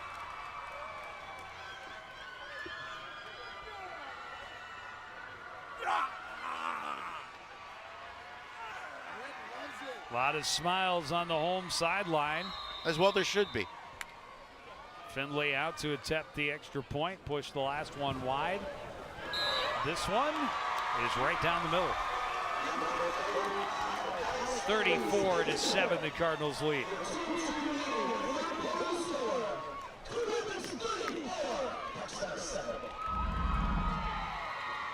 Watch the hole right here. Look at that. It's hard not to see that hole. Yeah, it's hard not to. Bing, bing. Boom. That's a big hole. That is.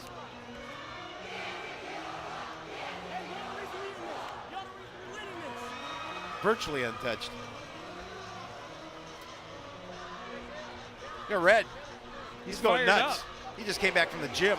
This team has not won on this field since September 26th of 2014. We'd have to look and see when was the last time they scored these many points. That would be on September 6th or 26th of 2014. I'm almost positive. They scored 35 points that night. 35. They won 35-20. It was homecoming. It was against the Pirates. Well, the way this is going, and I'm not sure that I don't know that they scored 35 at all last year. The year before, I'd almost guarantee they didn't score 35. So I'm going to go out on a limb and say the last time they scored this many points was their last win. And at home. There's still over a quarter left. Correct. Short kick taken from just inside the 20. Long run to get around the right side, but a nice return for Dominic Fees. And he's got him out near midfield.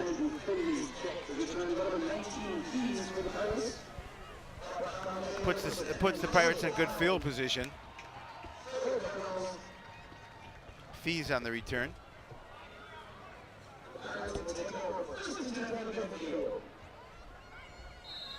Fees went a long way to get behind the blocks, but they sealed that edge for him, and a nice return has the Pirates at midfield. And now they need to start feeling a little bit more urgency and throwing the ball a little bit more.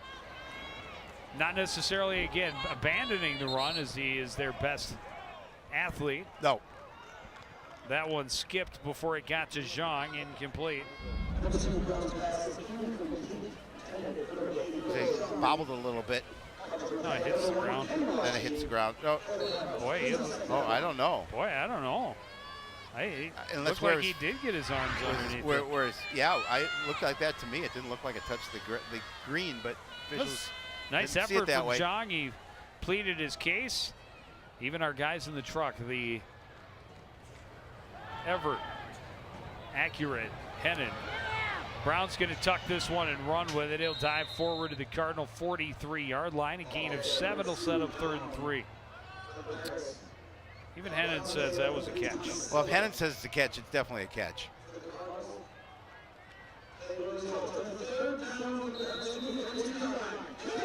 After all, where can you go to a diner in your hometown and get a free piece of apple pie?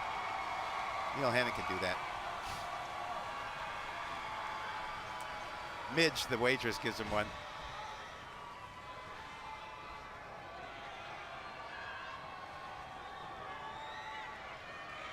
Brown back out of the shotgun on 3rd and short. They run the draw. And Tampa able to escape, get a first down to the Cardinal 35. He's getting up a little slow. Seems to be okay, shaking it off. But he's been taking a little bit of a beating. You can see just a missed tackle. Nice quick moves to the inside. We are down under a minute remaining in this 3rd quarter. Coon Rapids a 34-7 lead. Pirates trying to respond, trying to answer. See if they can't make it a little more exciting in the 4th and final. Brown again out of the shotgun on 1st down. Fakes the give to Tampa. Now throws, passes, defended well. Is it Brown come up? No, it was Nwachi who came up to defend. Got there perfect timing and breaks it up. And that pass hung just a little bit. Nwachi doing a good job of coming over and getting a piece of it. Just good timing, Yep. arrive at the same time. Knock it away, intended for Fees.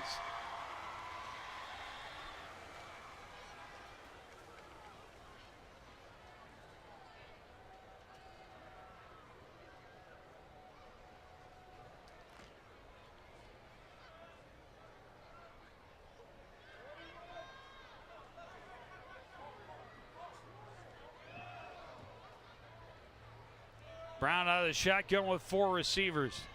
Looks to his left, wants it all the way, throws to, oh, and he made that catch. That was unbelievable. Again, a great adjustment and catch from this time from Stein along the sideline with a lot of contact and somehow made that catch. The defender. And they're set up 1st and goal. Well, and then Silla with his back to him. Maybe he turns around. Catch. He turns around. He maybe doesn't catch that ball. He gets an opportunity, but that's really a nice reception for Stein, able to concentrate and bring it in. 28 yards, sets up 1st and goal from the 7.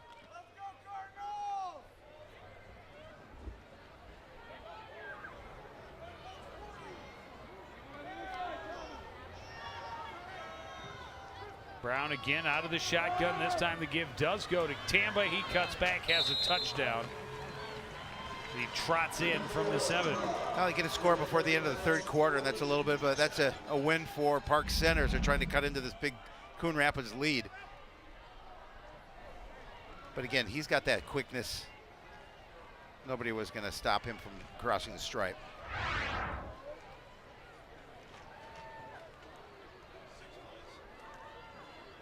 A relatively quick strike after having great field position to start. Pirates missing a man on the line for the extra point attempt.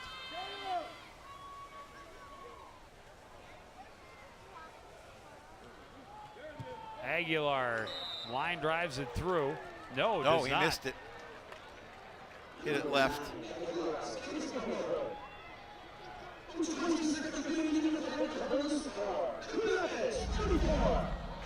We're seeing again just a relatively easy play for Tamba, as all he has to do is change directions once and hit pay dirt. He's gonna drill this kick, but he's gonna drill it left.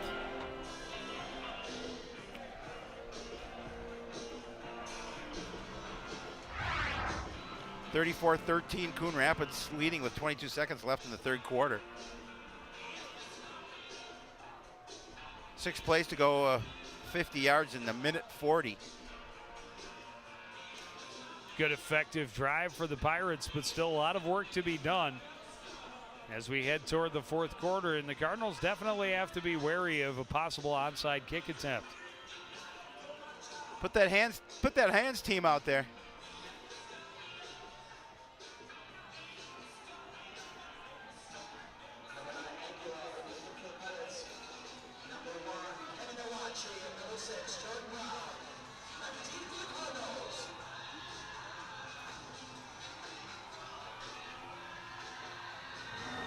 Aguilar angles it to the far sideline. It'll bounce a couple of times off of Brown, scooped up, and he will get it forward before tumbling out of bounds somewhere around the 25, 26-yard line. Now, if you talk to if you're Park Center, you talk to your defense and you say, we need a 3 and out here. Well, and you know it's going to burn time because the Cardinals are they're going to run the football. Yep.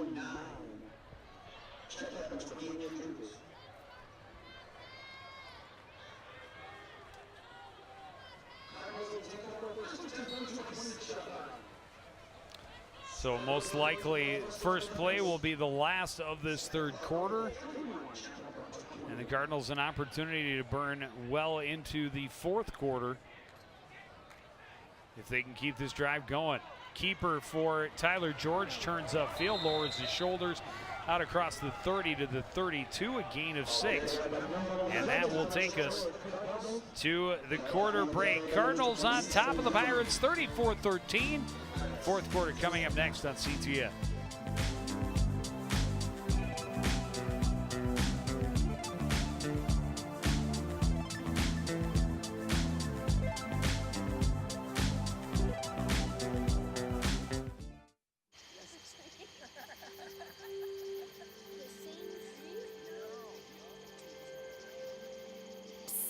They're coming. Places, everybody. Light check. 1, 2, 1, 2. Everything looks good on our end. And lights. Come alive with the forest.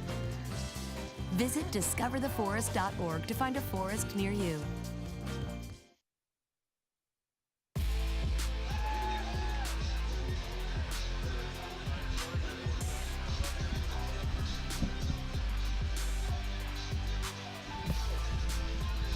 Back at the Cardinal Sports Complex, the home fans, an opportunity, if they can hold on, to celebrate a victory for the first time in 3 seasons.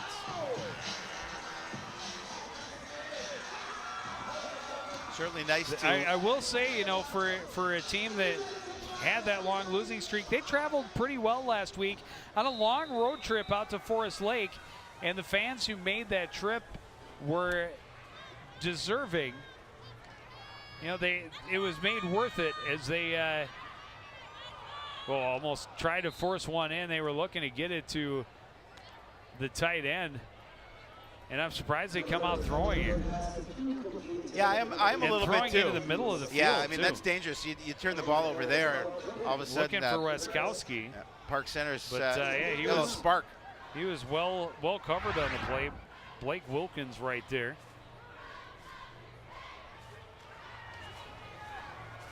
Don't go away from what works. Absolutely not. Now it's third and still, 4. Still third and manageable, but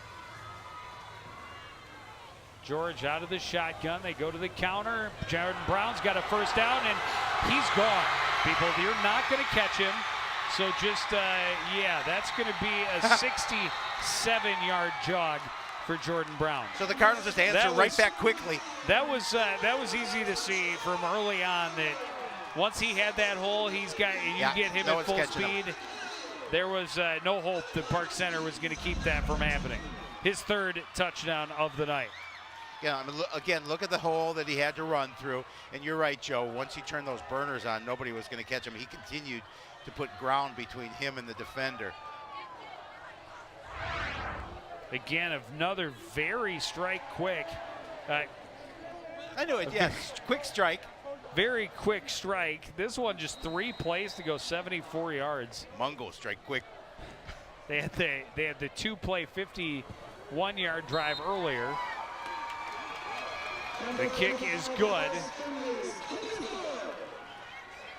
And it is 41-13. I mean, look at the hole again. We've talked about holes all night long that this offensive line has been opening up, and Jordan Brown doing a good job of racing to the end zone.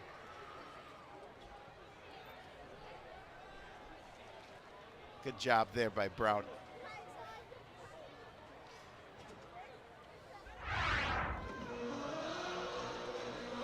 So yeah, after giving up a score, the Cardinals answer quickly. Get it right back. And you talked to Coach Strong of the Pirates before the game. He said, hey, Coach, you scored 42 points. And he said the first thing he said was 30 points scored against us. So Cardinals already with 41 points, 11:42 remaining in this contest. 67-yard run. Downtown Jordan Brown. And it was easy to spot once he got through the line. There were no linebackers there, and there was no chance for the safeties to collapse. Cardinal rushing tonight, 35 attempts, carries for 356 yards and 5 touchdowns, Joanne. I'm pretty impressed by that. Yeah. Not gonna lie.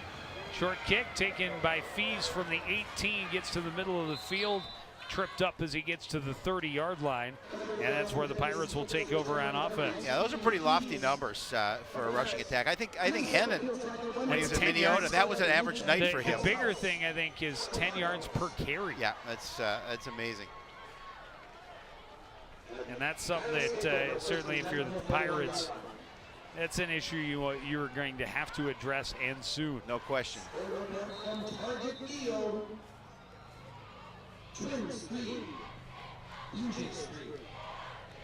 Another thriller going over at Target Field. Yeah, 3-3 Twins Blue Jays. Could the Twins get a walk-off hit for the third night in a row? Don't tune away, because we got a good one going here too. Good pressure, tripped up in the backfield, a sack for Caleb Ness. He came flying through. He has had a great game on the defense. He has 9 tackles on the night. I mean, look at him just fly into your picture. Get enough By the of time Brown saw him, it was too late. Yep, no chance he could get out of the way, and it's a loss of 10.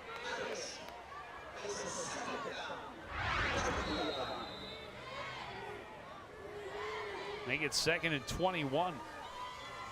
9 tackles and a sack. It's pretty nice numbers for Caleb Ness. He's not done. His evening is not over. At least for now at this point.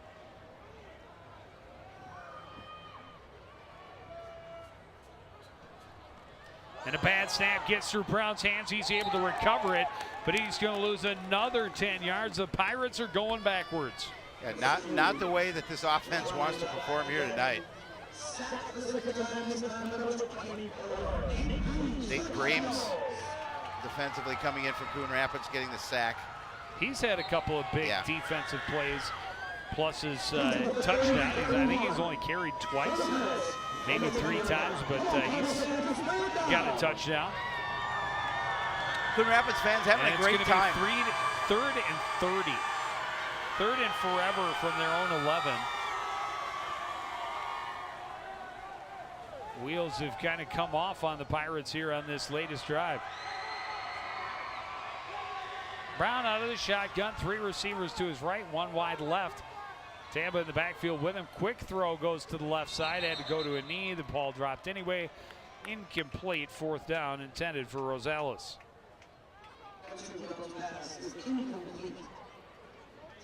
That'll be 4th and a whole lot.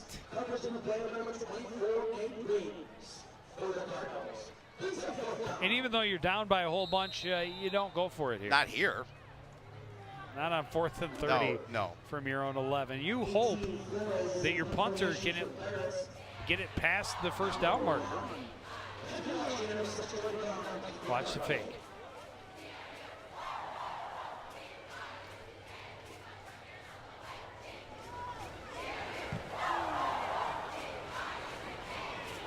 Kicked over the head of Nawachi. He will track it, chase it back, and now just step away. Zhang will fall on it at the Cardinal 37-yard line, so the offense takes over in pretty good position. Yeah, actually a nice boot. This Coon Rapids playing in a little bit. Gets it over the return guys.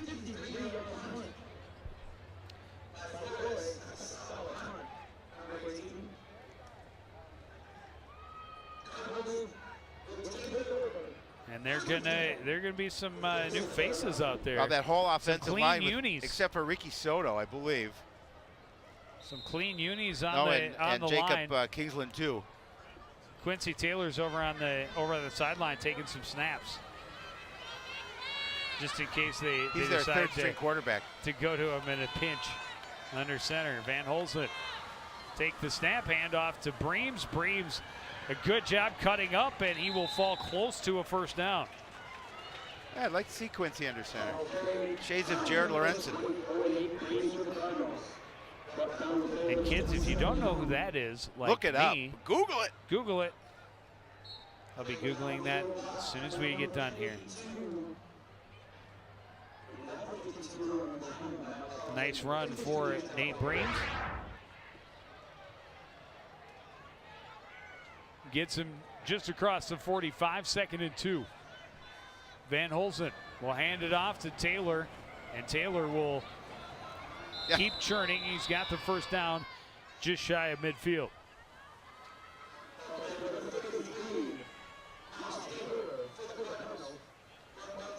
Yeah, it takes about 8 guys to bring him down.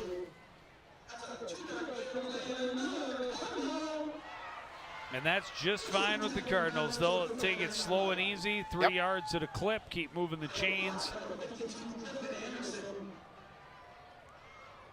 And keep that clock moving.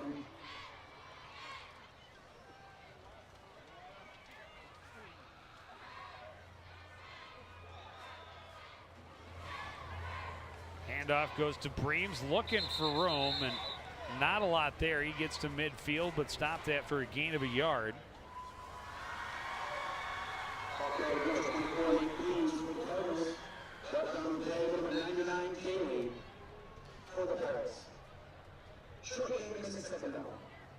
Colin Daly.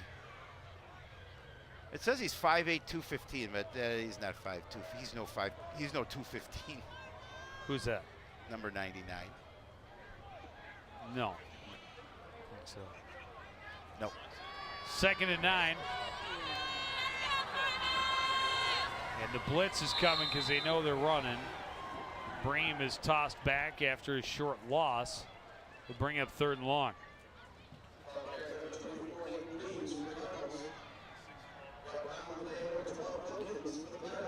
So 3rd and long situation, clock continuing to run, 7:20 remaining.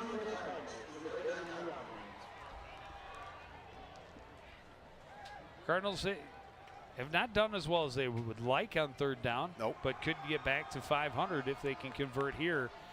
They would have to do it on 3rd and long, 3rd and 10 from their own 49-yard line.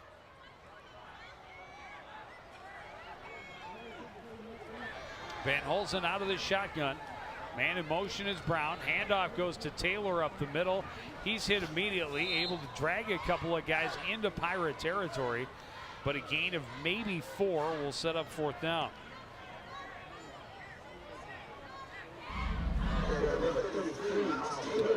He'll punt the ball away.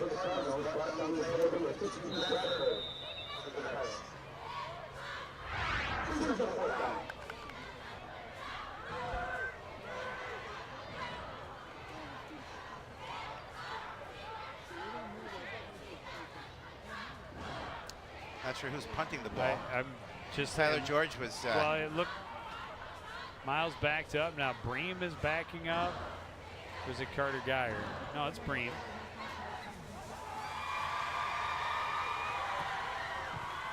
And he got off a heck of a punt. Taken from the 14-yard line. Wow, great speed, but this is Coming all back. for naught. A flag way back there. Feast got, boy, he took off like a jet once he got that ball. Great speed, good. Another good long return for that young man that's come back because of a penalty. Block in the back. Flags at the Park Center 30-yard line. There you see the block in the back right there. Yep. I almost forgot we had to tell us. I know, I did too for a second. It's just a new toy. It's just our 2nd week of using it. So yeah, much like the Cardinals suffered an illegal block penalty that took away or negated a long return. Now Park Center has the same fate. This one all the way back to their 20. They would have been into Cardinal territory with the return by Fees. And now they've got Stein in at quarterback. And a bad snap. He's going to go back and fall on it at the 5, a loss of 15. Yeah, we've seen the last 2 Pirate drives go the wrong way. This drive starting out that way.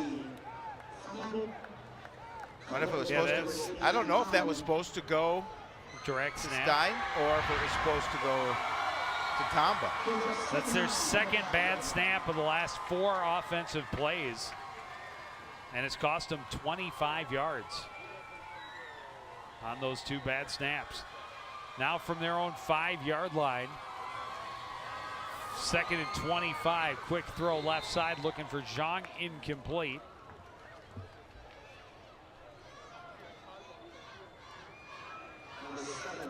So I'll make a 3rd and a whole bunch.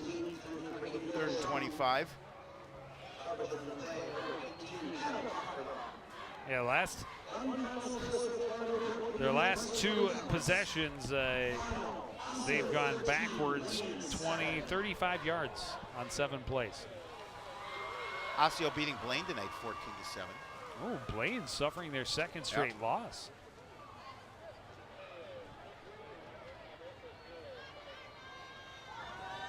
On 3rd and forever, Stein throwing, nobody there. Fees was in the general vicinity or coming back to. No, that's not Fees. Marvin Henderson was on his way to that vicinity, but the pass way in front of him. And another 3 and out.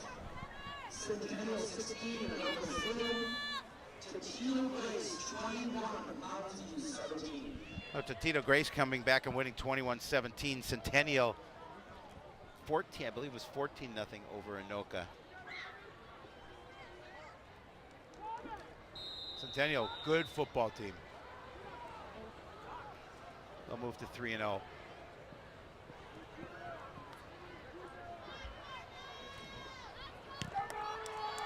Punting out of the end zone is Phillips. This one will roll out of bounds at about the 32-yard line. They run the ball, Joe?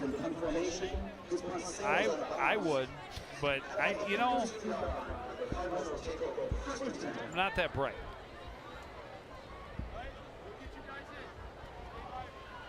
A lot of fresh faces on the field.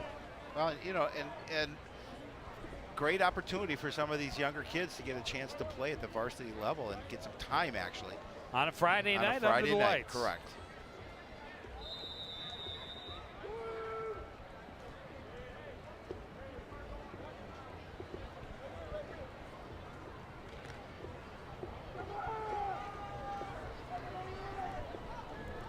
Van Holzen out of the shotgun. Hands it off, left side, a stiff arm, but just able to get back to the line of scrimmage. Shakirin Williams. He's able to gain a couple. Yeah, looking to gain that edge, but nice job by Park Center.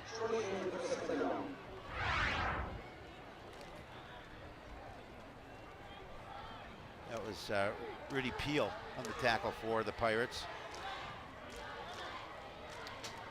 Everybody coming in the bad snap. Park Center's going to come away with it. And the Cardinals turn it over. That one just rolled right into the waiting arms of the Park Center player. Hey, look what I got. I see that low snap. We sat on it. Yeah, he was already on his way down and was like, hey, look what I found. There's a football here. That's for me. Pirates will take over at their own 33, 4:16 remaining. A 28-point. Sorry, 28-point Cardinal lead. Had to remember my Minneapolis math there. It's been a while since you've been in school, so it took a little while to kick in. Been a while since I've seen that many points on the board. Exactly. Go with the draw, and the Cardinals not fooled. Chris Robbie on the carry.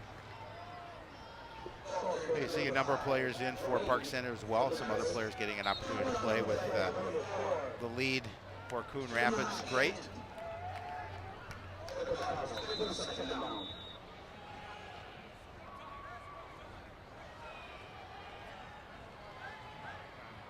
I call it timeout. Must have. Timeout Park Center.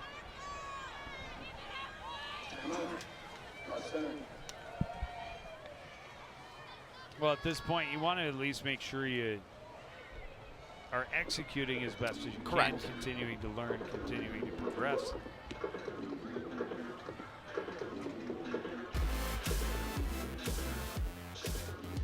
Sometimes Monday, sometimes Tuesday, whatever day we can get to do it. Sometimes Sunday. We did it Sunday. That's right. It's going to be Tuesday this week. Tuesday this week. Sunday last week. Yep. I Tuesday bet Monday, the week before. I bet Monday this next week. Though. Monday the week after, yes. Yes. Not this upcoming Monday, the following, No, the following Monday. We will do a show on a Monday night for the first time this season.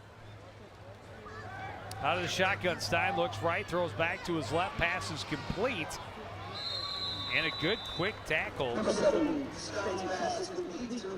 Ronald Garrison had to come back to the ball, so he's going to be very close to that first down marker. We'll see if they give it to him. Looks like they're going to mark him just shy. Well, the clock continues to move because he kept him in bounds. Third and very, very, very, very short. Stein out of the shotgun. Two receivers on either side.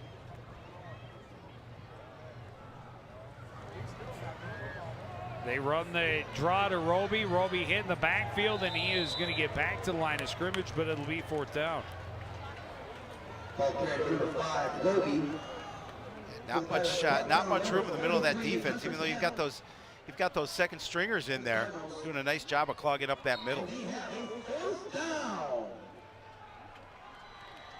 Fourth and about a yard.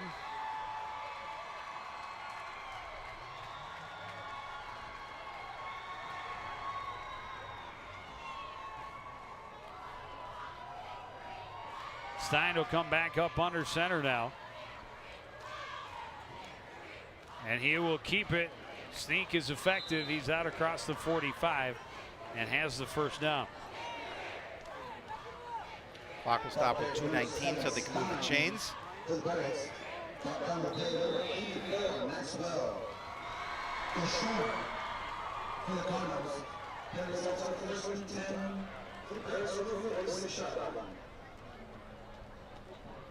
Coach Edwards going to win his second consecutive game as the new head coach here at Coon Rapids. Loves the direction this program is going in as kids have followed suit. High snap brought down by Stein. Throws, pass complete left side to Zhang.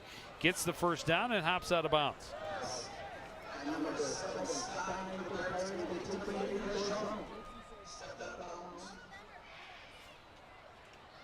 Ball marked at the Cardinal 43.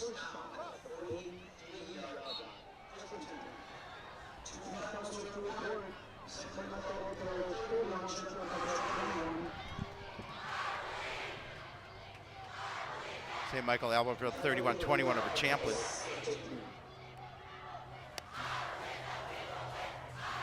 Bad snap again. Stein has to scramble back to recover and then throws downfield and well out of bounds.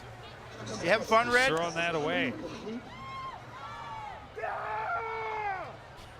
Yeah, you're right, Joe. I don't know how he has a voice left. Gives that red yell. Well, he's the #1 fan, and he is the #1 most excited fan in the complex tonight. Ready to see the home losing streak come to an end as well. Stein out of the shotgun, has some time, throws over the middle, pass incomplete. looking for the tight end, Garrison.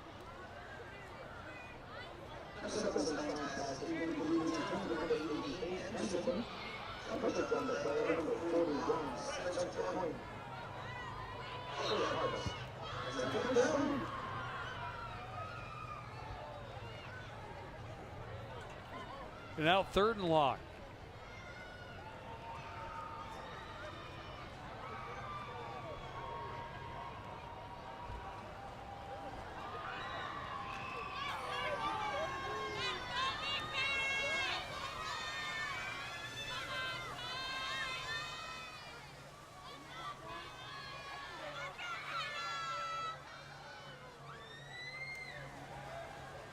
Running with it is Stein under a lot of pressure, running for his life, trying to get around the corner. He's going to be forced out of bounds, and that's a bad hit. You got to let him go. He was already losing yards, and now you're going to give him an automatic first down. I mean, not that it's going to matter in the grand scheme of things, but penalties that shouldn't happen. Oh, it's against. Oh, I figured it was late hit out of bounds. Could have been a block. Was it? Well, I thought I may have seen a block in the back, but I wasn't sure. But it looked to me like a late hit by Coon Rapids as well. We'll see it again. So I think I saw a block in the back. Well, there's the block in the back. Right there. Yeah. That's what it was thrown. That's what it was thrown at. So it's declined. Stein on 4th and long, steps up, under pressure, avoids one tackle, gets away from another, but he's going to come up well short of the first down and turn it over on downs with 1:21 to go. A valiant effort trying to gain that first down, but just a little bit short.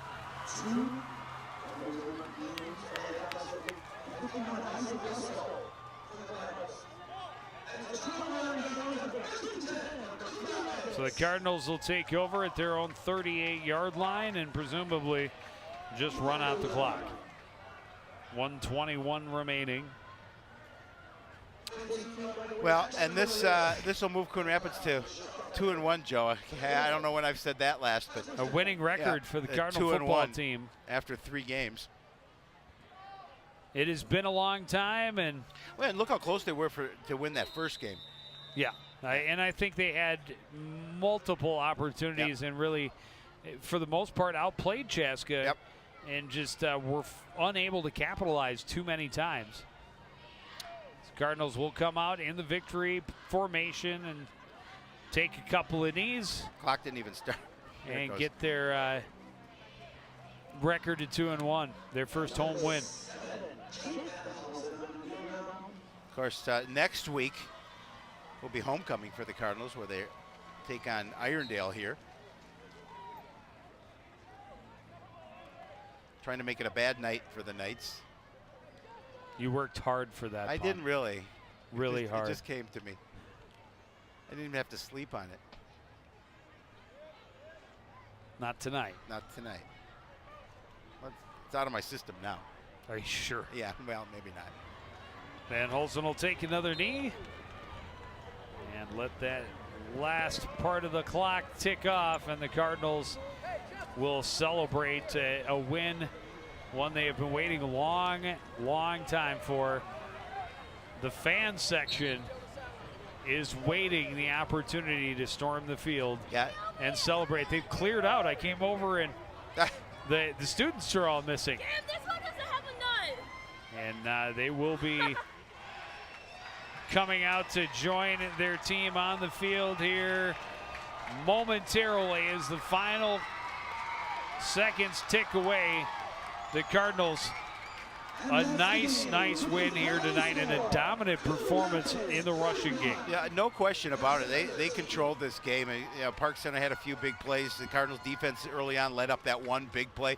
Other than that, Joe, they really controlled it. Defense played really well.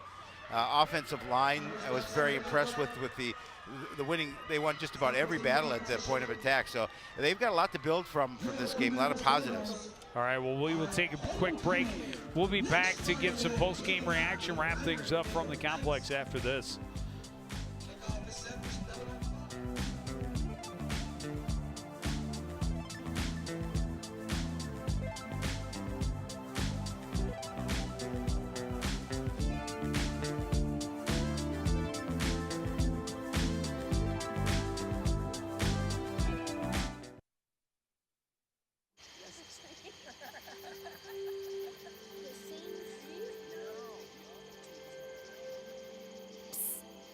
coming. Places, everybody. Light check. 1, 2, 1, 2. Everything looks good on our end. And lights. Come alive with the forest. Visit discovertheforest.org to find a forest near you.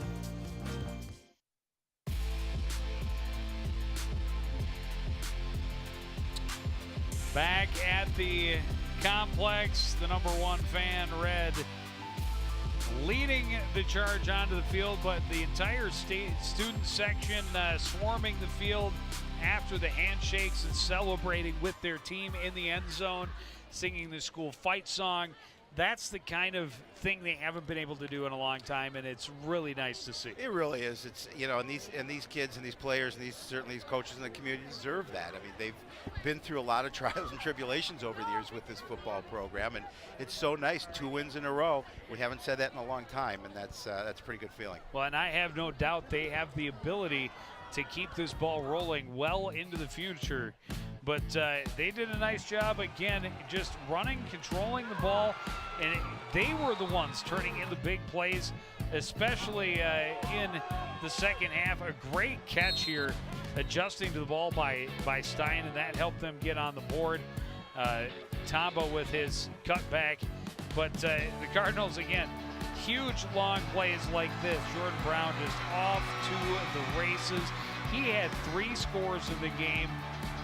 The Coon Rapids, the defense came up big, and everybody celebrating as they should be. One of the stars of the game joining us now, Jalen Salazar, ripped off a lot of yardage, got to the end zone a couple of times. How's it feel? It feels great. It feels great to finally get out here and show what we can do and prove everybody that we can be a good team. Jalen, talk about the big guys in front of you, because they really did such a nice job of opening holes for you. I mean, they were big. You could have driven a truck through some of those holes they opened for you. Yeah, they did a great job. I definitely owe them dinner one of these days for what they did, and I'm really proud of them. Okay, well, they obviously get an opportunity to celebrate the win here tonight, but right away, got to get to work. You got homecoming coming up next week against Irondale. Yeah, I mean, we're gonna soak this one in for now, and then come Monday, we're gonna get back to work and see what we can do next week, next Friday. All right, well, thanks for joining us. Go celebrate. Well deserved. Congratulations on the victory, and Howie, we've waited a long time for it, but most of these kids, last week was the first time they'd ever felt a varsity win. Yep. There's no kid on this team that was playing varsity minutes as a freshman the last time the Cardinals won. Now their first chance to feel a victory at home, and a good fan crowd, great crowd support. Well, and like Jalen said, they're going to soak it in, and they need to soak it in because they haven't had this feeling before. They're going to enjoy it the rest of the evening. Starting tomorrow, they're going to get back to work, as you mentioned, for Irondale, and continue this positive march forward. There has to be so much positive feeling right now on that sideline, because you've seen the fact that they haven't been able to win over the years. 2 in a row really changes the attitude of these players. And the belief in themselves, and again, the yardage just absolutely amazing when you look at it. Close to 400 yards rushing for the Cardinals on offense. Yeah, that's amazing. And we'll take a look at those stats. And you look at 403 yards on the total, 368 of those 403 on the ground for Coon Rapids. Did a nice job of holding Park Center down. A couple of turnovers, that's maybe the negative that you take out of this game. But again, the fact that they were able to dominate this team and get a solid win and come away with a second victory of the year, pretty good feeling here. And they want to keep it going. No reason they can't, as they come back for homecoming next Friday against Irondale. We're going to get a chance to see the tennis team in action on Monday as the Cardinals take on the St. Francis Saints. And then again, remember, Sports Night on Tuesday next week. And then we'll be back here for football on Friday as they host Irondale in the homecoming game. Chance to see the volleyball team again on Tuesday the 26th.